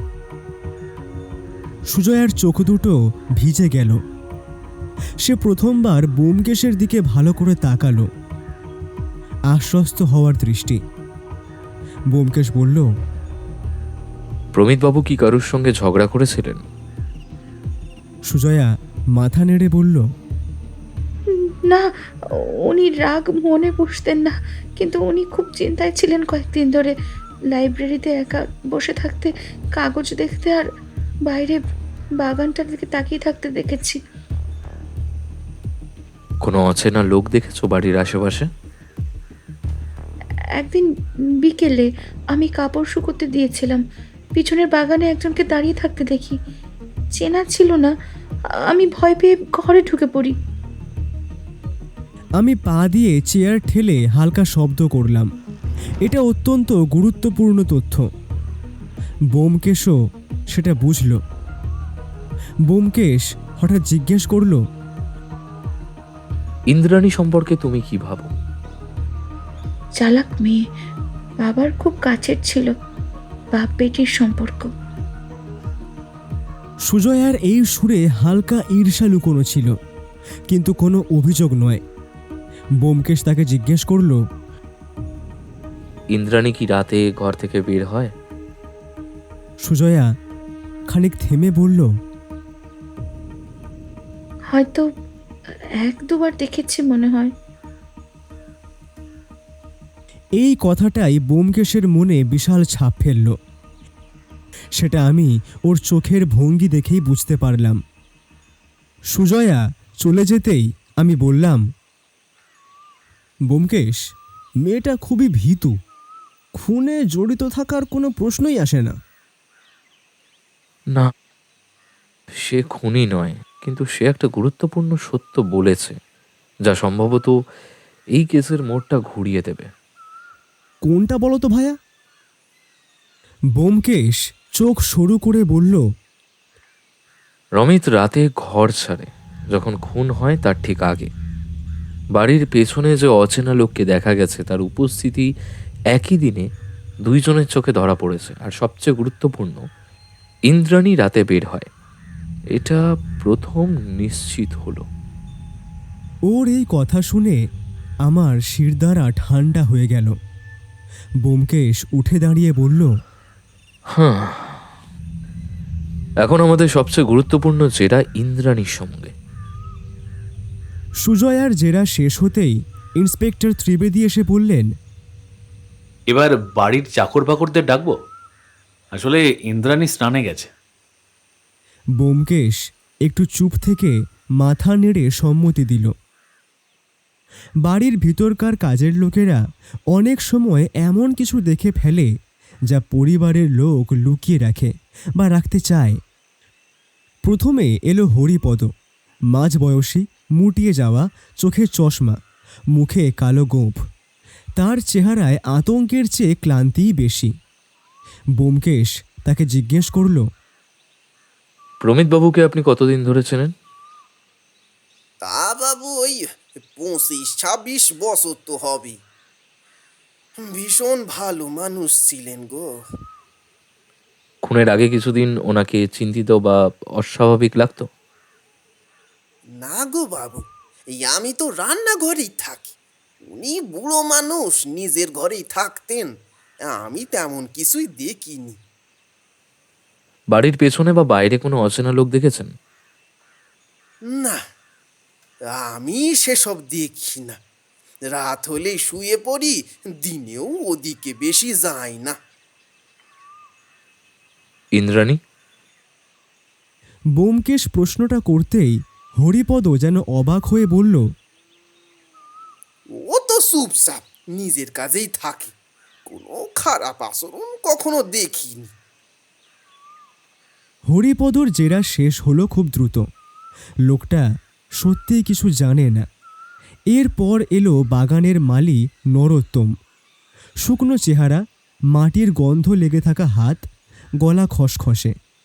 ব্যোমকেশ তাকে প্রশ্ন করল, গত কয়েকদিনে বাগানে কোনো অচেনা লোক দেখেছেন? নরোত্তম মাথা ঝাঁকালো। ইয়ে না বাবু, এ বাগান তো আমার নজরেই থাকে। কাউকে দেখলে টের পেতাম। ব্যোমকেশ এবার গলা নামিয়ে বলল, ইন্দ্রাণী? ও তো কখনো ওই বাগানে আসে না, এই মাঝে মাঝে বারান্দা থেকে দেখতে পাই শুধু। ওর সঙ্গে আমাদের ওই কাজের লোকেদের এই তেমন কথা নেই। ব্যোমকেশ বুঝে গেল নরোত্তম কোনো কাজে আসবে না। লোকটা কোনো তথ্যই ধরতে দিতে পারবে না যা ধরে আমরা এগোতে পারি। শেষে এলো যে সেই সবচেয়ে শান্ত, সবচেয়ে তুচ্ছ, আর ঠিক সেই জন্যই দিল সবচেয়ে বড় তথ্য। একজন বৃদ্ধা মহিলা, চেহারায় বয়সের খাঁজ, কিন্তু চোখে সেই অভিজ্ঞতা যা সকলের অগোচরে সব দেখে ফেলে। ব্যোমকেশ তাকে প্রশ্ন করল, মা, আপনি কি কোনো অস্বাভাবিক কিছু দেখেছেন গত সপ্তাহে? মহিলা একটু ইতস্তত করল, তারপর বলল, আমি তো দেখিনি বাবু, তবে একদিন গভীর রাতে, মানে খুনের আগের দিন প্রায় 12:30 বাজে আমি জেগে উঠেছিলাম। পেটে খুব ব্যথা করছিল। ব্যোমকেশ হালকা ঝুঁকে হিসহিসে গলায় বলল। তারপর? বৃদ্ধার কণ্ঠ আরও নিচু হয়ে গেল। জানলা দিয়ে দেখলাম ইন্দ্রাণী মাইজি পিছনের বাগানের দিকে হেঁটে যাচ্ছে, খুবই আস্তে, যেন কেউ দেখে ফেললে বিপদ হবে। আমার বুকের মধ্যে একটা ঠান্ডা কাঁপুনি উঠল এই কথাখানা শুনে। ব্যোমকেশের চোখ দপ করে জ্বলে উঠল, কিন্তু মুখ শান্ত। আপনি নিশ্চিত? হ্যাঁ বাবু, চাঁদের আলো ওকে আমি স্পষ্ট দেখেছিলাম। ব্যোমকেশ আর প্রশ্ন করল না, বৃদ্ধা মহিলাকে উঠে যেতে বলল। বৃদ্ধা মহিলা বেরিয়ে যেতেই আমি বললাম, ব্যোমকেশ, ইন্দ্রাণী তো মাঝরাতে বাইরে গিয়েছিল, এটা খুব গুরুত্বপূর্ণ, কিন্তু তার এমন আচরণের কারণ? ব্যোমকেশ নিঃশব্দে জানলার বাইরে তাকিয়ে বলল, হ্যাঁ অজিত, এটা শুধু গুরুত্বপূর্ণ নয়, এটাই কেসের প্রথম সত্যিকারের কালো ছায়া। তার কণ্ঠ খুব নরম কিন্তু ভয়ঙ্কর স্থির। ইন্দ্রাণী এখন আর শুধু সন্দেহভাজন নয়, সে এই কেসের কেন্দ্রবিন্দু। আমিও ব্যোমকেশের সাথে একমত।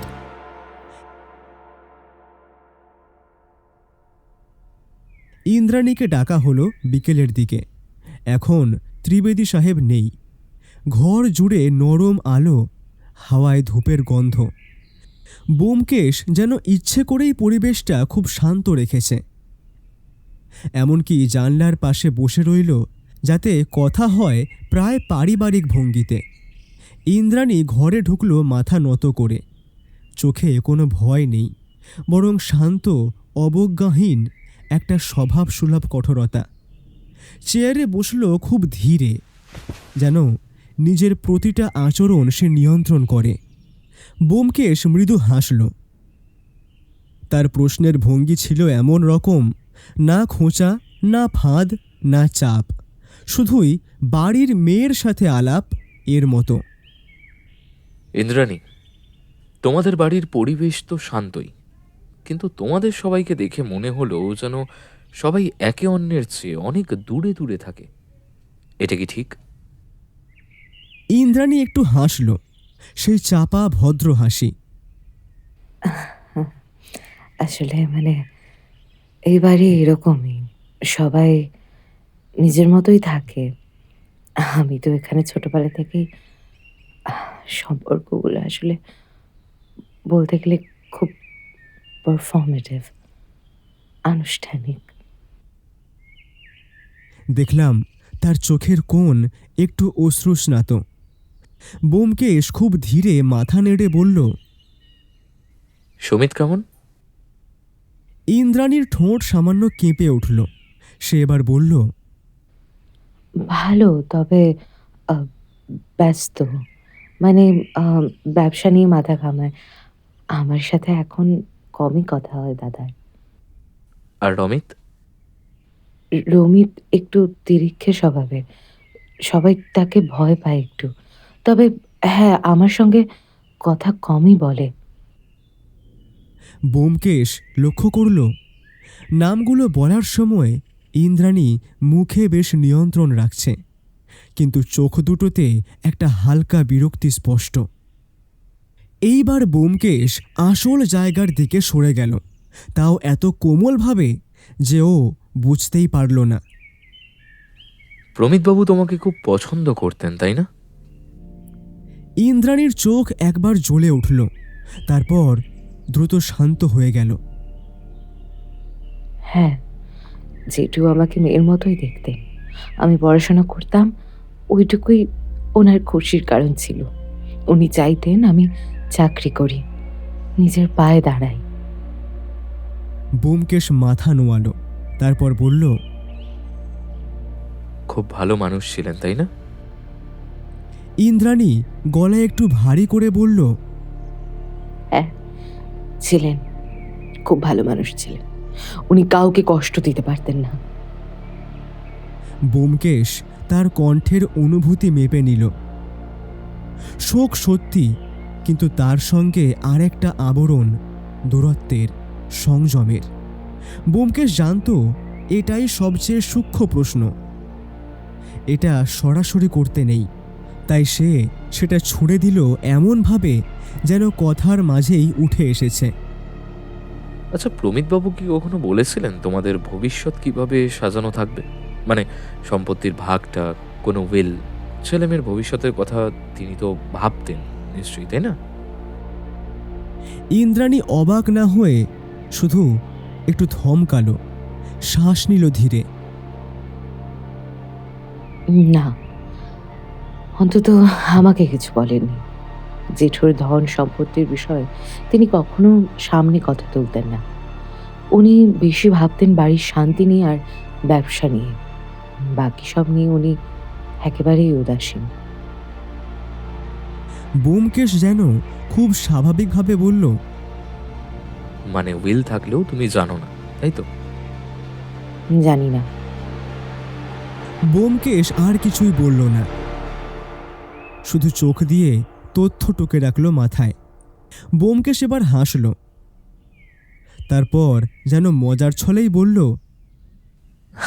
তোমার দিন কেমন কাটে? ইন্দ্রাণী যেন এবার স্বস্তি পেল। এই প্রশ্ন সাদামাটা। বেশিরভাগ সময় বই পড়ি, কখনো বাগানে হাঁটাহাঁটি করি, আর রাতে অনেক সময় দেরিতে ঘুমাই। আমার ঘুম আসতে চায় না। ব্যোমকেশ কিছু বলল না, শুধু দেখল এই একটি লাইনে কত তথ্য লুকিয়ে রয়েছে। আমি থমকে দেখলাম, সে নিজেই স্বীকার করল রাত জাগার কথা। তবে সে নিশ্চয়ই জানে না বৃদ্ধা মালির দেখা সেই রাতের ঘটনাটা। ব্যোমকেশ কিন্তু প্রশ্নটা করল না। সে চাইছে ইন্দ্রাণী নিজের মুখে কিছু বলুক, জোর করে নয়। দুর্বলভাবে সে জিজ্ঞেস করল, গত রাত তুমি কিছু শুনেছিলে? মানে কোনো আওয়াজ বা আর কিছু? ইন্দ্রাণী শান্তভাবে মাথা নেড়ে বলল, না, দরজা বন্ধ করেছিলাম। হঠাৎ গুলির শব্দ শুনে বেরিয়ে আসি। ব্যোমকেশ ইন্দ্রাণীর এই কথা বিশ্বাস করল কি করল না তা বোঝা গেল না। ইন্দ্রাণী বেরিয়ে যাওয়ার পর ঘর নিস্তব্ধ হয়ে গেল। আমি ব্যোমকেশকে জিজ্ঞেস করলাম, কিছু বুঝলে ভায়া? ব্যোমকেশ আধখোলা চোখে বলল, ইন্দ্রাণী খুব বুদ্ধিমতী, ওকে সরাসরি চাপ দিলে মুখ বন্ধ করে ফেলতো, কিন্তু আজও কিছু না বললে অনেক কিছু বলে গেল। আমি অবাক হয়ে দাঁড়িয়ে রইলাম। ব্যোমকেশ আরও বলল, এই মেয়ের আচরণে তিনটে জিনিস পেলাম। এক, প্রমিতবাবুর সঙ্গে তার সম্পর্ক গভীর, সে সত্যি পিতৃতুল্য ব্যক্তির আকস্মিক প্রয়াণে মর্মাহত। দুই, সম্পত্তি বা উইল নিয়ে সে জানে না, এটা বলা সহজ কিন্তু প্রমাণ করা কঠিন। আর তিন, ও রাতে জাগে, এটাই সবচেয়ে বড় তথ্য। আর আর কি ব্যোমকেশ? সে কিছু লুকাচ্ছে, তা স্পষ্ট। শেষে খুব শান্ত স্বরে ব্যোমকেশ আবার বলল, বন্ধু, এই মামলাটা এখন আসল রহস্যের সামনে দাঁড়িয়ে গেছে। আমি ওকে আর কিছু বললাম না। ইন্দ্রাণীর জেরার পর থেকেই ব্যোমকেশ যেন একটু বদলে গেল। আগেও ও এমন করত, কিন্তু এবার ব্যাপারটা আলাদা। আগে অন্তত আমাকে আভাস দিত, এবার সেটুকুও নয়। দিনের বেলায় দেখতাম ব্যোমকেশ বেশিরভাগ সময় বাড়িতে নেই। কখনো বলতো হাঁটতে বেরোচ্ছি, কখনো বলতো একটু ঘুরে আসছি। কিন্তু কোথায় যায়, কার সঙ্গে কথা বলে, কি দেখে, আমি কিছুই জানতাম না। তবে আমি জানি, ব্যোমকেশ যখন কোনো জটিল বিষয়ের গভীরে ঢোকে, তখন সে নিজের চারপাশে একটা অদৃশ্য দেওয়াল তুলে নেয়। সেই দেওয়ালের এপারে আমি থাকি, প্রাণপ্রিয় বন্ধু হয়েও। এভাবে চলতে চলতে একদিন গভীর রাতে হঠাৎ ঘুম ভেঙে গেল আমার। তখন ঘড়িতে প্রায় রাত 2টো। খাটে হাত বাড়িয়ে বুঝলাম ব্যোমকেশ নেই। প্রথমটায় ভেবেছিলাম হয়তো উঠোনে গিয়েছে, কিন্তু খেয়াল হলো দরজাটা ভিতর থেকে খোলা, বারান্দা ফাঁকা, পুরো বাড়িটা নিঃশব্দ। এক মুহূর্তের জন্য আমার বুকের মধ্যে কেমন একটা অস্বস্তি ঢুকে পড়ল। এই বাড়িতে রাতের নীরবতা আর দিনের নীরবতা এক নয়। রাতে সেটা ভারী, চাপা, সন্দেহ ভরা। আমি চুপচাপ শুয়ে রইলাম। ব্যোমকেশ ফিরল প্রায় ঘণ্টাখানেক পরে। আমি চোখ বন্ধ করেই বুঝলাম ওর হাঁটার শব্দ। ও চুপচাপ বিছানায় শুয়ে পড়ল, কিন্তু আমি তখন আর ঘুমোতে পারলাম না। আর রাতে ওকে বিব্রত করতে ইচ্ছেও করছিল না।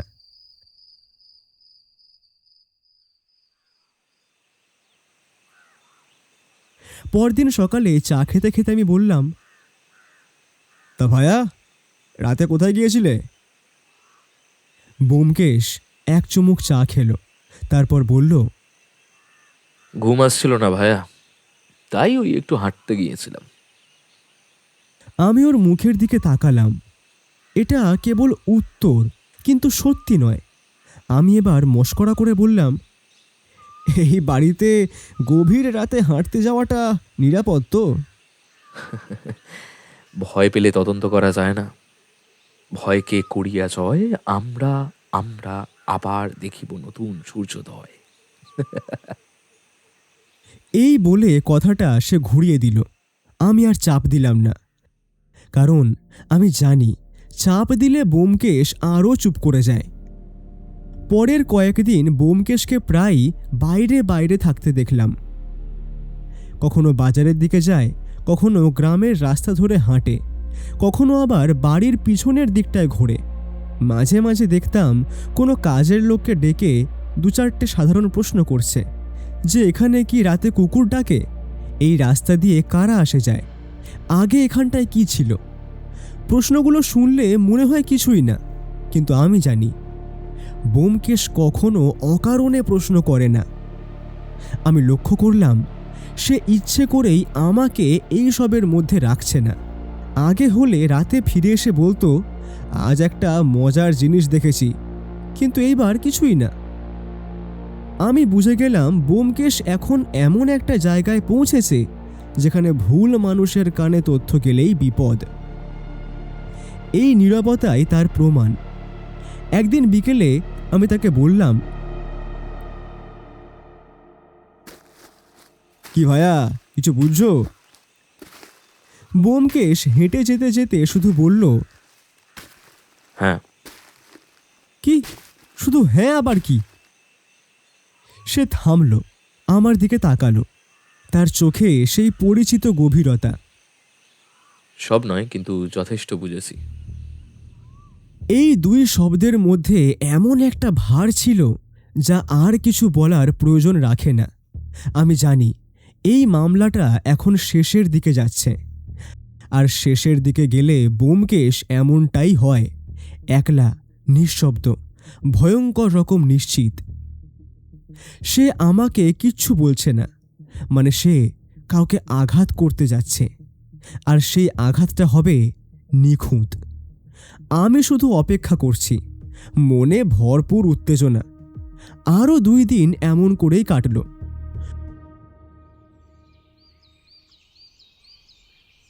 সকালের আলোটা সেদিন যেন অন্যরকম ছিল। রাতের অস্বস্তিকর নীরবতার পর এমন স্বাভাবিক সকাল আমাকে বরাবরই সন্দেহপ্রবণ করে তোলে। উঠোনে হালকা রোদ, আর ঘরের ভেতরে অদ্ভুত একটা চাপা টান। ব্যোমকেশ তখন জানলার ধারে দাঁড়িয়ে, হাত পেছনে বাঁধা, চোখ দূরে কোথাও আটকে আছে, যেন এই বাড়িটা নয়, আরও অনেক দূরের কোনো ছবির দিকে তাকিয়ে। আমি কিছু বলবার আগেই সে হঠাৎ ঘুরে দাঁড়িয়ে বলল, আজকেই হবে এই অভিনব কেসের রহস্যভেদ। আমি থমকে গেলাম। আজকেই? মানে মানে সব কিছু কি পরিষ্কার হয়ে গিয়েছে নাকি? ব্যোমকেশ মৃদু হাসল। এই হাসিটা আমি চিনি, যেই হাসির মানে খেলাটা প্রায় শেষ। হ্যাঁ, এখন শুধু শেষ অঙ্কটা বাকি, তাহলে সব একেবারে ক্রিস্টাল ক্লিয়ার। আমি চেয়ারে বসে পড়লাম, কিন্তু আমার তো কিছুই মাথায় আসছে না। কিসের অভিযান? আর কোথায়? কাকে ধরবো আমরা? ব্যোমকেশ ধীরে ধীরে আমার সামনে এসে দাঁড়ালো। তাই বলছি, আজ দুপুরে ভালো করে একটু ভাত ঘুম দিয়ে নাও। আমি তো অবাক। ভাত ঘুম এই পরিস্থিতিতে? নৈশ অভিযানে নামতে হবে যে, ঘুম না হলে চলবে কি করে? ওর গলায় তখন হালকা রোমাঞ্চের ঝিলিক। আমি ওকে এতদিনে চিনি। যখন ব্যোমকেশ নৈশ অভিযান বলে, তখন সেটা শুধু হাঁটা চলা নয়।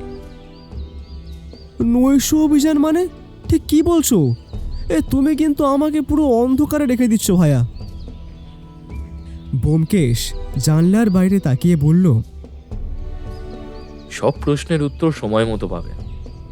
এখন শুধু এইটুকু জানলেই চলবে, আজকের রাতটা সহজ হবে না। আমি আর কিছু জিজ্ঞেস করলাম না, কারণ আমি জানি ব্যোমকেশ যখন এমন করে কথা বলে, তখন সে আগেই সব চাল সাজিয়ে ফেলেছে। কিছুক্ষণ নীরবতার পর সে আবার বলল, আমি একবার থানায় যাচ্ছি। আমি চমকে উঠলাম। থানায়? এখনই? হ্যাঁ, সঠিক সময় সঠিক জায়গায় পুলিশ তৈরি না থাকলে সমস্যা হবে। এই কথাটাই আমাকে সবচেয়ে বেশি নাড়া দিল।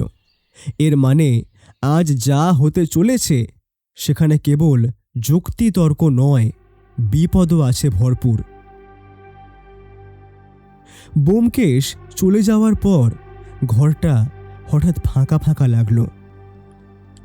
আমি একা বসে ভাবতে লাগলাম গত কদিনে কি কি বদলেছে। ব্যোমকেশ কম কথা বলেছে, বেশি দেখেছে, কম প্রশ্ন করেছে, বেশি লক্ষ্য করেছে।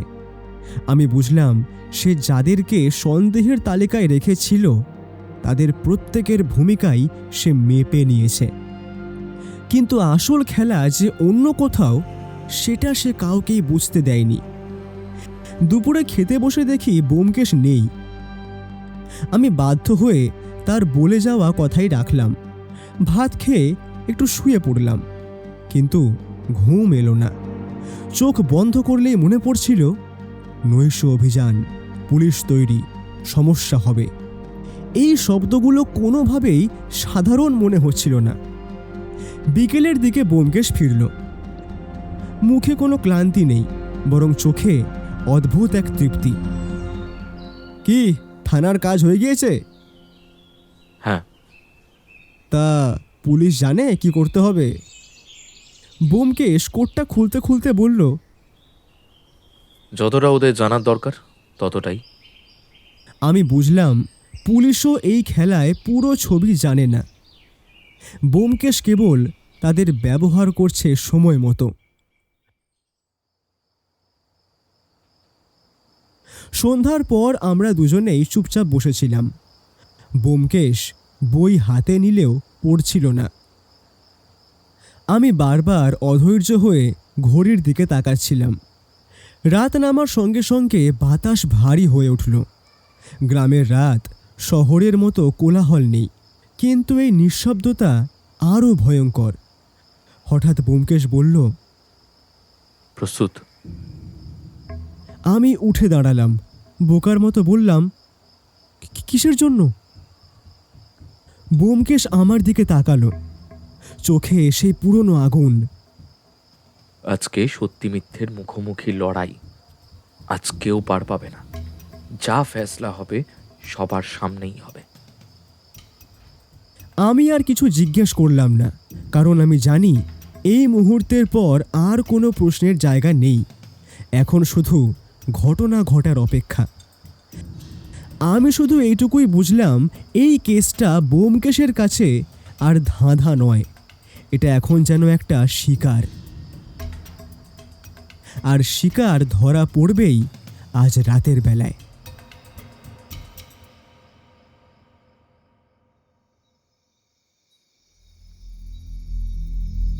রাত তখন ঠিক 1টা। জমিদার বাড়িটা যেন নিঃশ্বাস আটকে রেখেছে। দূরের বাঁশঝাড়ে হালকা হাওয়া লাগলে পাতার মৃদু শব্দ, এই যা। বাকি সব স্তব্ধ। ব্যোমকেশ বারান্দায় দাঁড়িয়ে, হাতের সিগারেটটার আগুনটা অন্ধকারে ক্ষণিক জ্বলে উঠছে, আবার নিভে যাচ্ছে। আমি একটু দূরে দাঁড়িয়ে ওর দিকে তাকিয়ে আছি। এই নীরবতার ভেতরেও ও যেন কিছু শুনছে, যা আমার কানে আসে না। হঠাৎ ব্যোমকেশ বলল, চলো, সময় হয়েছে। ওর গলায় কোনো তাড়াহুড়ো নেই, বরং অদ্ভুত রকমের স্থিরতা। এই স্বর আমি চিনি। যখন ব্যোমকেশ নিশ্চিত, আমরা দুজন নিঃশব্দে বারান্দা ছাড়লাম। কেউ জাগেনি, কেউ দেখেনি। পেছনের পথ ধরে বেরিয়ে পড়লাম। প্রথমটায় কাঁচা রাস্তা, তারপর খোলা মাঠ, তারপর ঝোপঝাড়। চাঁদের আলো কম, মেঘে ঢাকা। ব্যোমকেশ সামনে, আর আমি ঠিক তার পেছনে। প্রায় মিনিট 20 হাঁটার পর জায়গাটা বদলে গেল। হাওয়া ভারী, গাছ ঘন। এটা আর গ্রাম নয়, এটা বন। ব্যোমকেশ হঠাৎ থামল, আমাকে হাত তুলে ইশারা করলো থামতে। তারপর একটা মোটা গাছের আড়ালে দাঁড়ালো। আমি ওর পাশে। ব্যোমকেশ খুব ধীরে আমার দিকে ঝুঁকে ফিসফিস করে বলল, ওই দেখো অজিত। আমি চোখ মেলে তাকালাম। চাঁদের ক্ষীণ আলোয় একটু ফাঁকা জায়গায় দুটো ছায়া মূর্তি। একজন মেয়ের অবয়ব, চেনা। আমি নিজের অজান্তেই ফিসফিস করে বললাম, আরে, এই যে ইন্দ্রাণী, ওর সঙ্গে ওই ছেলেটা কি? ছেলেটা লম্বা, শরীর শক্ত, মুখ স্পষ্ট নয়, চলনে অস্থিরতা। ব্যোমকেশ আমার দিকে না তাকিয়েই বলল, আর কোনো কথা নয়, একদম চুপ। আমি চুপ করে গেলাম। সামনের দৃশ্যটা আরও স্পষ্ট হলো। ওদের দুজনের মধ্যে তর্ক চলছে। হাতের ভঙ্গি আর দেহের ভাষায় তা স্পষ্ট বোঝা যাচ্ছে। ইন্দ্রাণী ওকে কিছু বলছে, আর ছেলেটা উত্তেজিত। আমি ব্যোমকেশের কানে খুব আস্তে আস্তে বললাম, ব্যোমকেশ, ওদের তো বচসা হচ্ছে, এখান থেকে বুঝতে পারছো? ব্যোমকেশ একটুও নড়ল না। হঠাৎ যা ঘটল তার জন্য আমি মোটেই প্রস্তুত ছিলাম না। ছেলেটা আচমকাই পেছনে হাত নিয়ে গেল, কোমরের কাছটায়। এক মুহূর্তের মধ্যেই ধাতব ঝিলিক, বন্দুক। আমার তো দম আটকে গেল। হে কি, ওই লোকটা বন্দুক তুলছে! এই কথাটা শেষ হওয়ার আগেই ব্যোমকেশ গাছের আড়াল থেকে বেরিয়ে এলো বাইরে, একদম সরাসরি, হাতের বন্দুক সোজা ওই লোকটার দিকে তাক করা। বন্দুক নামাও, এখনই।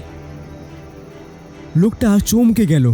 স্পষ্টতই এমনটা সে আশা করেনি, কিন্তু পরের মুহূর্তেই সে নিজেকে সামলে নিল। সেও বন্দুক তাক করল ব্যোমকেশের দিকে। কে তুমি? ব্যোমকেশ এক পাও নড়ল না। এই প্রশ্ন করার সময় পেরিয়ে গেছে, এবার তোর খেলা শেষ। লোকটা হঠাৎ জোরে হাঁক দিল। এই বেরিয়ে আয় সবাই, মালটাকে এখানেই ঝাঁঝরা করে দে। মুহূর্তের মধ্যেই চারপাশ থেকে নড়াচড়া, ঝোপের আড়াল গাছের পেছন থেকে একে একে ছায়ামূর্তি বেরোতে লাগলো। আমি বুঝে গেলাম এটা কোনো একক লোকের কাজ নয়, একটা গোটা দল। কিন্তু কিসের দল? আমার বুকের ভেতর কাঁপুনি ধরল। ইন্দ্রাণীও তখন থরথর করে কাঁপছে। ঠিক তখনই আরও এক চমক, চারদিক থেকে হঠাৎ জোরালো আওয়াজ, পুলিশের বাঁশি। কেউ নড়বে না, hands up, put the pistols down. আলো জ্বলে উঠল, টর্চ, লণ্ঠন আর সঙ্গে বন্দুক। ঝোপের আড়াল থেকে একদল পুলিশ বেরিয়ে এলো। ইন্সপেক্টর ত্রিবেদীকে চিনতে অসুবিধা হলো না। ঠিক পরের মুহূর্তেই গুলির শব্দ। আমি স্পষ্ট কিছু দেখতে পেলাম না, শুধু শব্দ, আলো আর দৌড়ঝাঁপ। ব্যোমকেশ কোথায় আমি জানি না। আমি শুধু একটা কথাই ভাবছিলাম, ইন্দ্রাণী। আমি ঝুঁকি নিলাম, গুলির শব্দের মধ্যেই দৌড়ে গিয়ে ইন্দ্রাণীর হাত ধরলাম। চলো, এখানে আর থাকা যাবে না, পরিস্থিতি বিপজ্জনক। ইন্দ্রাণী কাঁদছিল, ভয়ে, আতঙ্কে, শোকে, সব মিলেমিশে এক। আমি কিছু বললাম না, বলবার সময়ও নেই। আমি তাকে টেনে গাছের আড়ালে আনলাম। পুলিশের 2 জন কনস্টেবল আমাদের ঢাল হয়ে দাঁড়ালো। পেছনে তখনও গুলির আওয়াজ, কেউ চিৎকার করছে, কেউ পালাচ্ছে। ইন্দ্রাণী আমার হাত শক্ত করে ধরেছে। আমি শুধু বললাম, এখন চুপ, সব কথা পরে হবে, এখন তুমি নিরাপদ। কতক্ষণ এমন করে চলেছিল বলতে পারবো না। সময়ে যেন থমকে গিয়েছিল। এক সময়ে গুলির শব্দ থামল, নীরবতা নামলো আবার। কিন্তু এবার সেটা আর আগের মতো নয়। পুলিশের হাঁকডাক, আহতদের আর্তনাদ আর বনভূমির ভারী নিঃশ্বাস। ব্যোমকেশকে আমি দেখলাম দূরে দাঁড়িয়ে থাকতে, একটু কাদা মাখা কিন্তু অটল। সে আমার দিকে তাকালো এক মুহূর্তের জন্য। সেই দৃষ্টিতে ছিল না ভয়, ছিল না উত্তেজনা, ছিল কেবল সব সমস্যা শেষ হয়ে আসার একটা নিশ্চয়তা। ইন্দ্রাণী তখনও কাঁদছে, আমি ওকে শক্ত করে ধরে আছি। এই রাতটা আমার জীবনের সবচেয়ে দীর্ঘ রাতগুলোর একটা হয়ে রইল। প্রায় 5 মিনিট, কিন্তু সেই 5 মিনিট যেন 5 যুগের সমান। শেষ গুলিটা থামার পর হঠাৎ করে জঙ্গলটা নিস্তব্ধ হয়ে গিয়েছে। বারুদের গন্ধ, ভাঙা ডালপালা আর আহতদের গোঙানির শব্দ সব মিলিয়ে এক অদ্ভুত বাস্তবতা। 2 জন পুলিশকর্মী মাটিতে বসে আছে। একজনের কাঁধে আর আরেকজনের পায়ে গুলি লেগেছে। অন্যরা দ্রুত ব্যস্ত হয়ে পড়ল। কেউ আহতদের দেখছে, কেউ চারদিক তল্লাশি করছে। ওই দলটার কয়েকজন অন্ধকারে পালিয়ে গিয়েছে, আর যারা পারেনি তারা মাটিতে পড়ে আছে নিস্তব্ধ। ইন্দ্রাণী তখন পুলিশের ঘেরাটোপে। ও কাঁদছে না আর, কান্না যেন অনেক আগেই ফুরিয়ে গিয়েছে। চোখ দুটো ফাঁকা, শূন্য। আমি ওর দিকে একবার তাকালাম, তারপর ধীরে ধীরে এগিয়ে গেলাম ব্যোমকেশের দিকে। ব্যোমকেশ দাঁড়িয়ে আছে, কোট ছেঁড়া, জামার হাতায় রক্তের দাগ, শরীরে কয়েক জায়গায় ক্ষত, গভীর নয় কিন্তু যন্ত্রণার চিহ্ন স্পষ্ট। তবু ওর মুখে যে অভিব্যক্তি, সেটা আমাকে থামিয়ে দিল। একই সঙ্গে বিজয়ীর হাসি আর অদ্ভুত এক পরাজয়ের ছায়া। যে লোকটা ইন্দ্রাণীর সঙ্গে ছিল তার পেটে আর বুকে গুলি লেগেছে। সে মাটিতে পড়ে আছে, চোখ খোলা, কিন্তু দৃষ্টি কোথাও নেই। এই মানুষটাই সব কিছুর কেন্দ্রবিন্দু। আমি কিছু বলবার আগেই ব্যোমকেশ কথা বলল, গলা শান্ত কিন্তু ভারী। এই রহস্যের সব পর্দা উন্মোচন কাল বেলায়। আমি চুপ করে শুনলাম। এখন আমি আর ইন্দ্রাণী পুলিশের সঙ্গে থানায় যাব, ওর জবানবন্দি খুব দরকার। ইন্দ্রাণীর দিকে একবার তাকিয়ে ও আবার বলল, তুমি জমিদার বাড়ি ফেরো। আমি একটু অবাক হলাম। এখনই? হ্যাঁ, পুলিশের জিপ তোমায় নামিয়ে দেবে, যাও। ও থামলো একটু, তারপর স্পষ্ট করে নির্দেশ দিল, নিঃশব্দে বাড়িতে ঢুকবে। রাতে কাউকে কিছু জানাবার দরকার নেই। ভোর হতে আর কয়েক ঘন্টা বাকি, অকারণেই উত্তেজনা ছড়িয়ে। আমি মাথা নেড়ে সম্মতি দিলাম ওকে। কাল সকালে সবাইকে সব বলবো, আর আমাদের জন্য ভাবার দরকার নেই, আমরা ঠিক সময় বাড়ি ফিরব। আমি বুঝতে পারছিলাম এটা কেবল নির্দেশ নয়, দায়িত্ব হস্তান্তর। ব্যোমকেশ শেষ কথাটা বলার আগে একটু থামল, তারপর খুব স্পষ্ট, খুব দৃঢ় গলায় বলল, আর এখন একটাই কথা তোমাকে বলে রাখি, ইন্দ্রাণী অপরাধী নয়। আমি চমকে উঠলাম। ইন্দ্রাণী অপরাধী নয়? তাহলে কে? বাকি উদ্ঘাটন কাল বেলায়। সকলকে প্রস্তুত রেখো, ত্রিবেদী সাহেব আর আমি নিয়ে জমিদার বাড়িতে যাব। ব্যোমকেশের চোখে তখন আর কোনো দ্বিধা নেই, শুধুই সিদ্ধান্ত। আমি গভীর শ্বাস নিলাম। ঠিক আছে, সব বুঝলাম।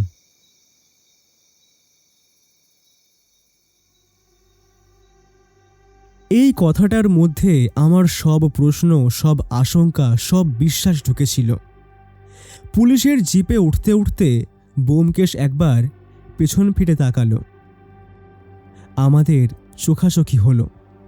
কোনো কথা নয়, কেবল এক মুহূর্তের নীরব সমঝোতা। জিপটা অন্ধকারের মধ্যে মিলিয়ে গেল। আমি অন্য জিপে উঠলাম। রাস্তার দুই পাশে অন্ধকার মাঠ, দূরে গাছের ছায়া। মাথার ভেতর শুধু একটা কথাই ঘুরছে, কাল বেলায় সবটা সামনে আসবে। জমিদার বাড়ির সামনে আমাকে নামিয়ে দিল পুলিশ। তখন ঘড়িতে প্রায় 3:30। আমি নিঃশব্দে দরজা খুলে ঢুকলাম। বাড়ির ভেতরে সবাই ঘুমোচ্ছে। এই ঘুমের মধ্যে লুকিয়ে আছে এক ভয়ঙ্কর অজানা সকাল। ঘরে ঢুকে শুয়ে পড়লাম আমি, কিন্তু চোখ বন্ধ করেও ঘুম এলো না। ব্যোমকেশের কথা বারবার কানে বাজছে। ইন্দ্রাণী অপরাধী নয়? তাহলে সে কি? শিকার, নাকি এমন একজন যে অনেক বড় কিছুর মধ্যে আটকে পড়েছে? ভোরের আলো ফুটতে আর বেশি দেরি নেই, আর সেই আলোতেই সব মুখোশ খুলে পড়বে।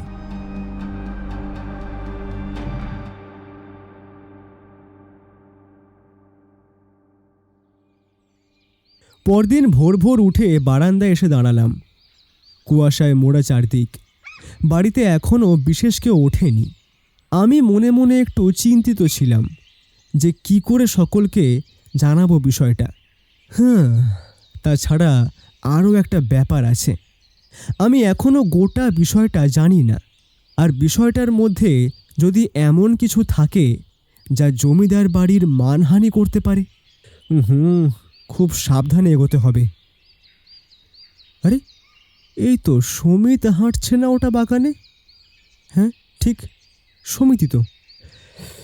ওকে বলাই শ্রেয় হবে। আগে ওর কাছেই যাই। ওর মুখে তখন বিষণ্ণতা। সে আমাকে দেখে বলল, আরে অজিত, তুই এত ভোর ভোর উঠে গেছিস? দাঁড়া দাঁড়া, আমি ভেতরে গিয়ে চায়ের ফরমাশ করি। আরে দাঁড়া দাঁড়া, তুই ব্যস্ত হোস না। আমি এখন চা খাবো না, আমার কিছু তোকে বলার আছে। হ্যাঁ বল না, অত সংকোচ কিসের? ও হ্যাঁ, ব্যোমকেশ বাবু কই? আগে তুই আমার পুরো কথাটা খুব মন দিয়ে শোন। আচ্ছা বল। এই বলে আমি ওকে পুরোটা সংক্ষেপে বললাম। সকাল 10টার সময় বাড়ির সকলকে উপস্থিত থাকতে হবে সেই কথাও বললাম। আমার কথা শুনে ও রীতিমতো স্তম্ভিত। একটা দিশেহারা ভাব ওর মনে স্পষ্ট। যাক, এর থেকে বেশি আমার কিছু করার নেই।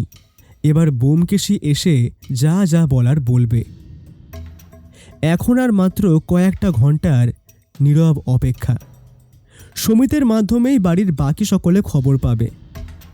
সকাল 10:15 দেখলাম একটা পুলিশের জিপ জমিদার বাড়ির গেটে এসে দাঁড়ালো। তার মধ্যে থেকে নামলো বোমকেশ আর ত্রিবেদী সাহেব, সাথে মাথা হেঁট করে ভেতরে ঢুকলো ইন্দ্রাণী।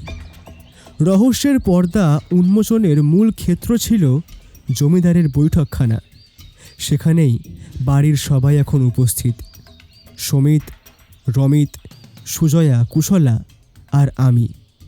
প্রত্যেকেই গোপন বিষয়টা জানতে আগ্রহী।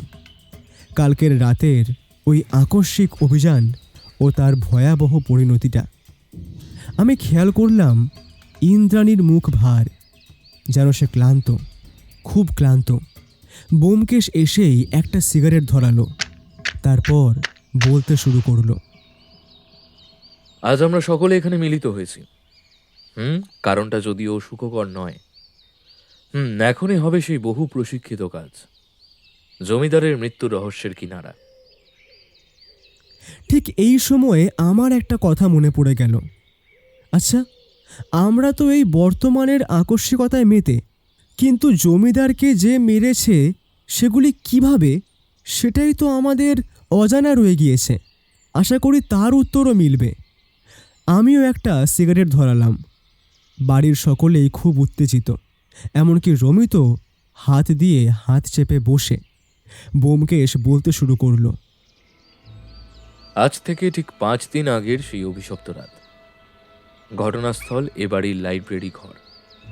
ভিকটিম জমিদার প্রমিত বাবু। এবার প্রশ্ন, কিভাবে গুলি করে মারা হলো তাকে, আর কে মারল? সকলে এটা জানতেই আগ্রহী, কিন্তু আমি নিজে এটা সঠিক উত্তর জানলেও যদি তা আমি বলে দিই তাহলে আপনাদের ভাবধারা অন্যদিকে চলে যাবে, আর আপনারা এক নির্দোষকেই দোষীর সন্দেহের ঘৃণার চোখে দেখবেন। তাই আগে গোটা ঘটনাটা সম্পর্কে একটা ধারণা গড়ে তোলা ভীষণ দরকার। সমিত এবার বলে উঠল। ব্যোমকেশবাবু, তাড়াতাড়ি বলুন, আমি আমার বাবার খুনিকে ছাড়ব না। সবুর করো সমিত, সব বলবো। তার আগে ফিরে যাই বছর 20 আগের কথায়। জমিদার তখন যুবক, ব্যবসায় পূর্ণ মনোযোগ। আপ্রাণ চেষ্টা করেছেন আরও কিভাবে ব্যবসা বাড়ানো যায়, কিন্তু মুশকিল হলো প্রতিযোগী অনেক। তারা মুখ বাড়িয়ে থাকে ওনার ব্যবসার বিন্দুমাত্র ভুলের সুযোগে ওনাকে পিছিয়ে ঠেলে এগিয়ে যাওয়ার জন্য। এমন সময় প্রমিতবাবুর পরিচয় হলো দুর্যোধন রায় বলে এক ব্যক্তির সঙ্গে। উনি ছিলেন এক গোপন চক্রের সাথে যুক্ত। সেই দলের কাজ ছিল বাংলার নানান অংশ জমিদার ও ব্যবসায়ীদের থেকে অর্থ সংগ্রহ করে গোপনে দেশি অস্ত্র তৈরি করা ও বেআইনিভাবে সেগুলোকে বিদেশে চড়া দামে বেচা। বিনিময়ে তারা ব্যবসায়ীদের যাবতীয় সমস্যার সমাধান করত, যে কোনো ব্যবসায়িক প্রতিদ্বন্দ্বীকে পদ থেকে সরানো কিংবা নারী ঘটিত নানান বিষয়। জমিদার প্রমিতবাবু জড়িয়ে পড়েন এই চক্রের সাথে। যাই হোক, এবার আসি আসল সমস্যাটার কথায়। দুর্যোধন রায় মারা গেছে প্রায় 3 বছর আগে, কিন্তু বন্ধ হয়নি তার এই কারবার। এখন এই কারবারের মূল হোতা তার ছেলে শোভন রায়।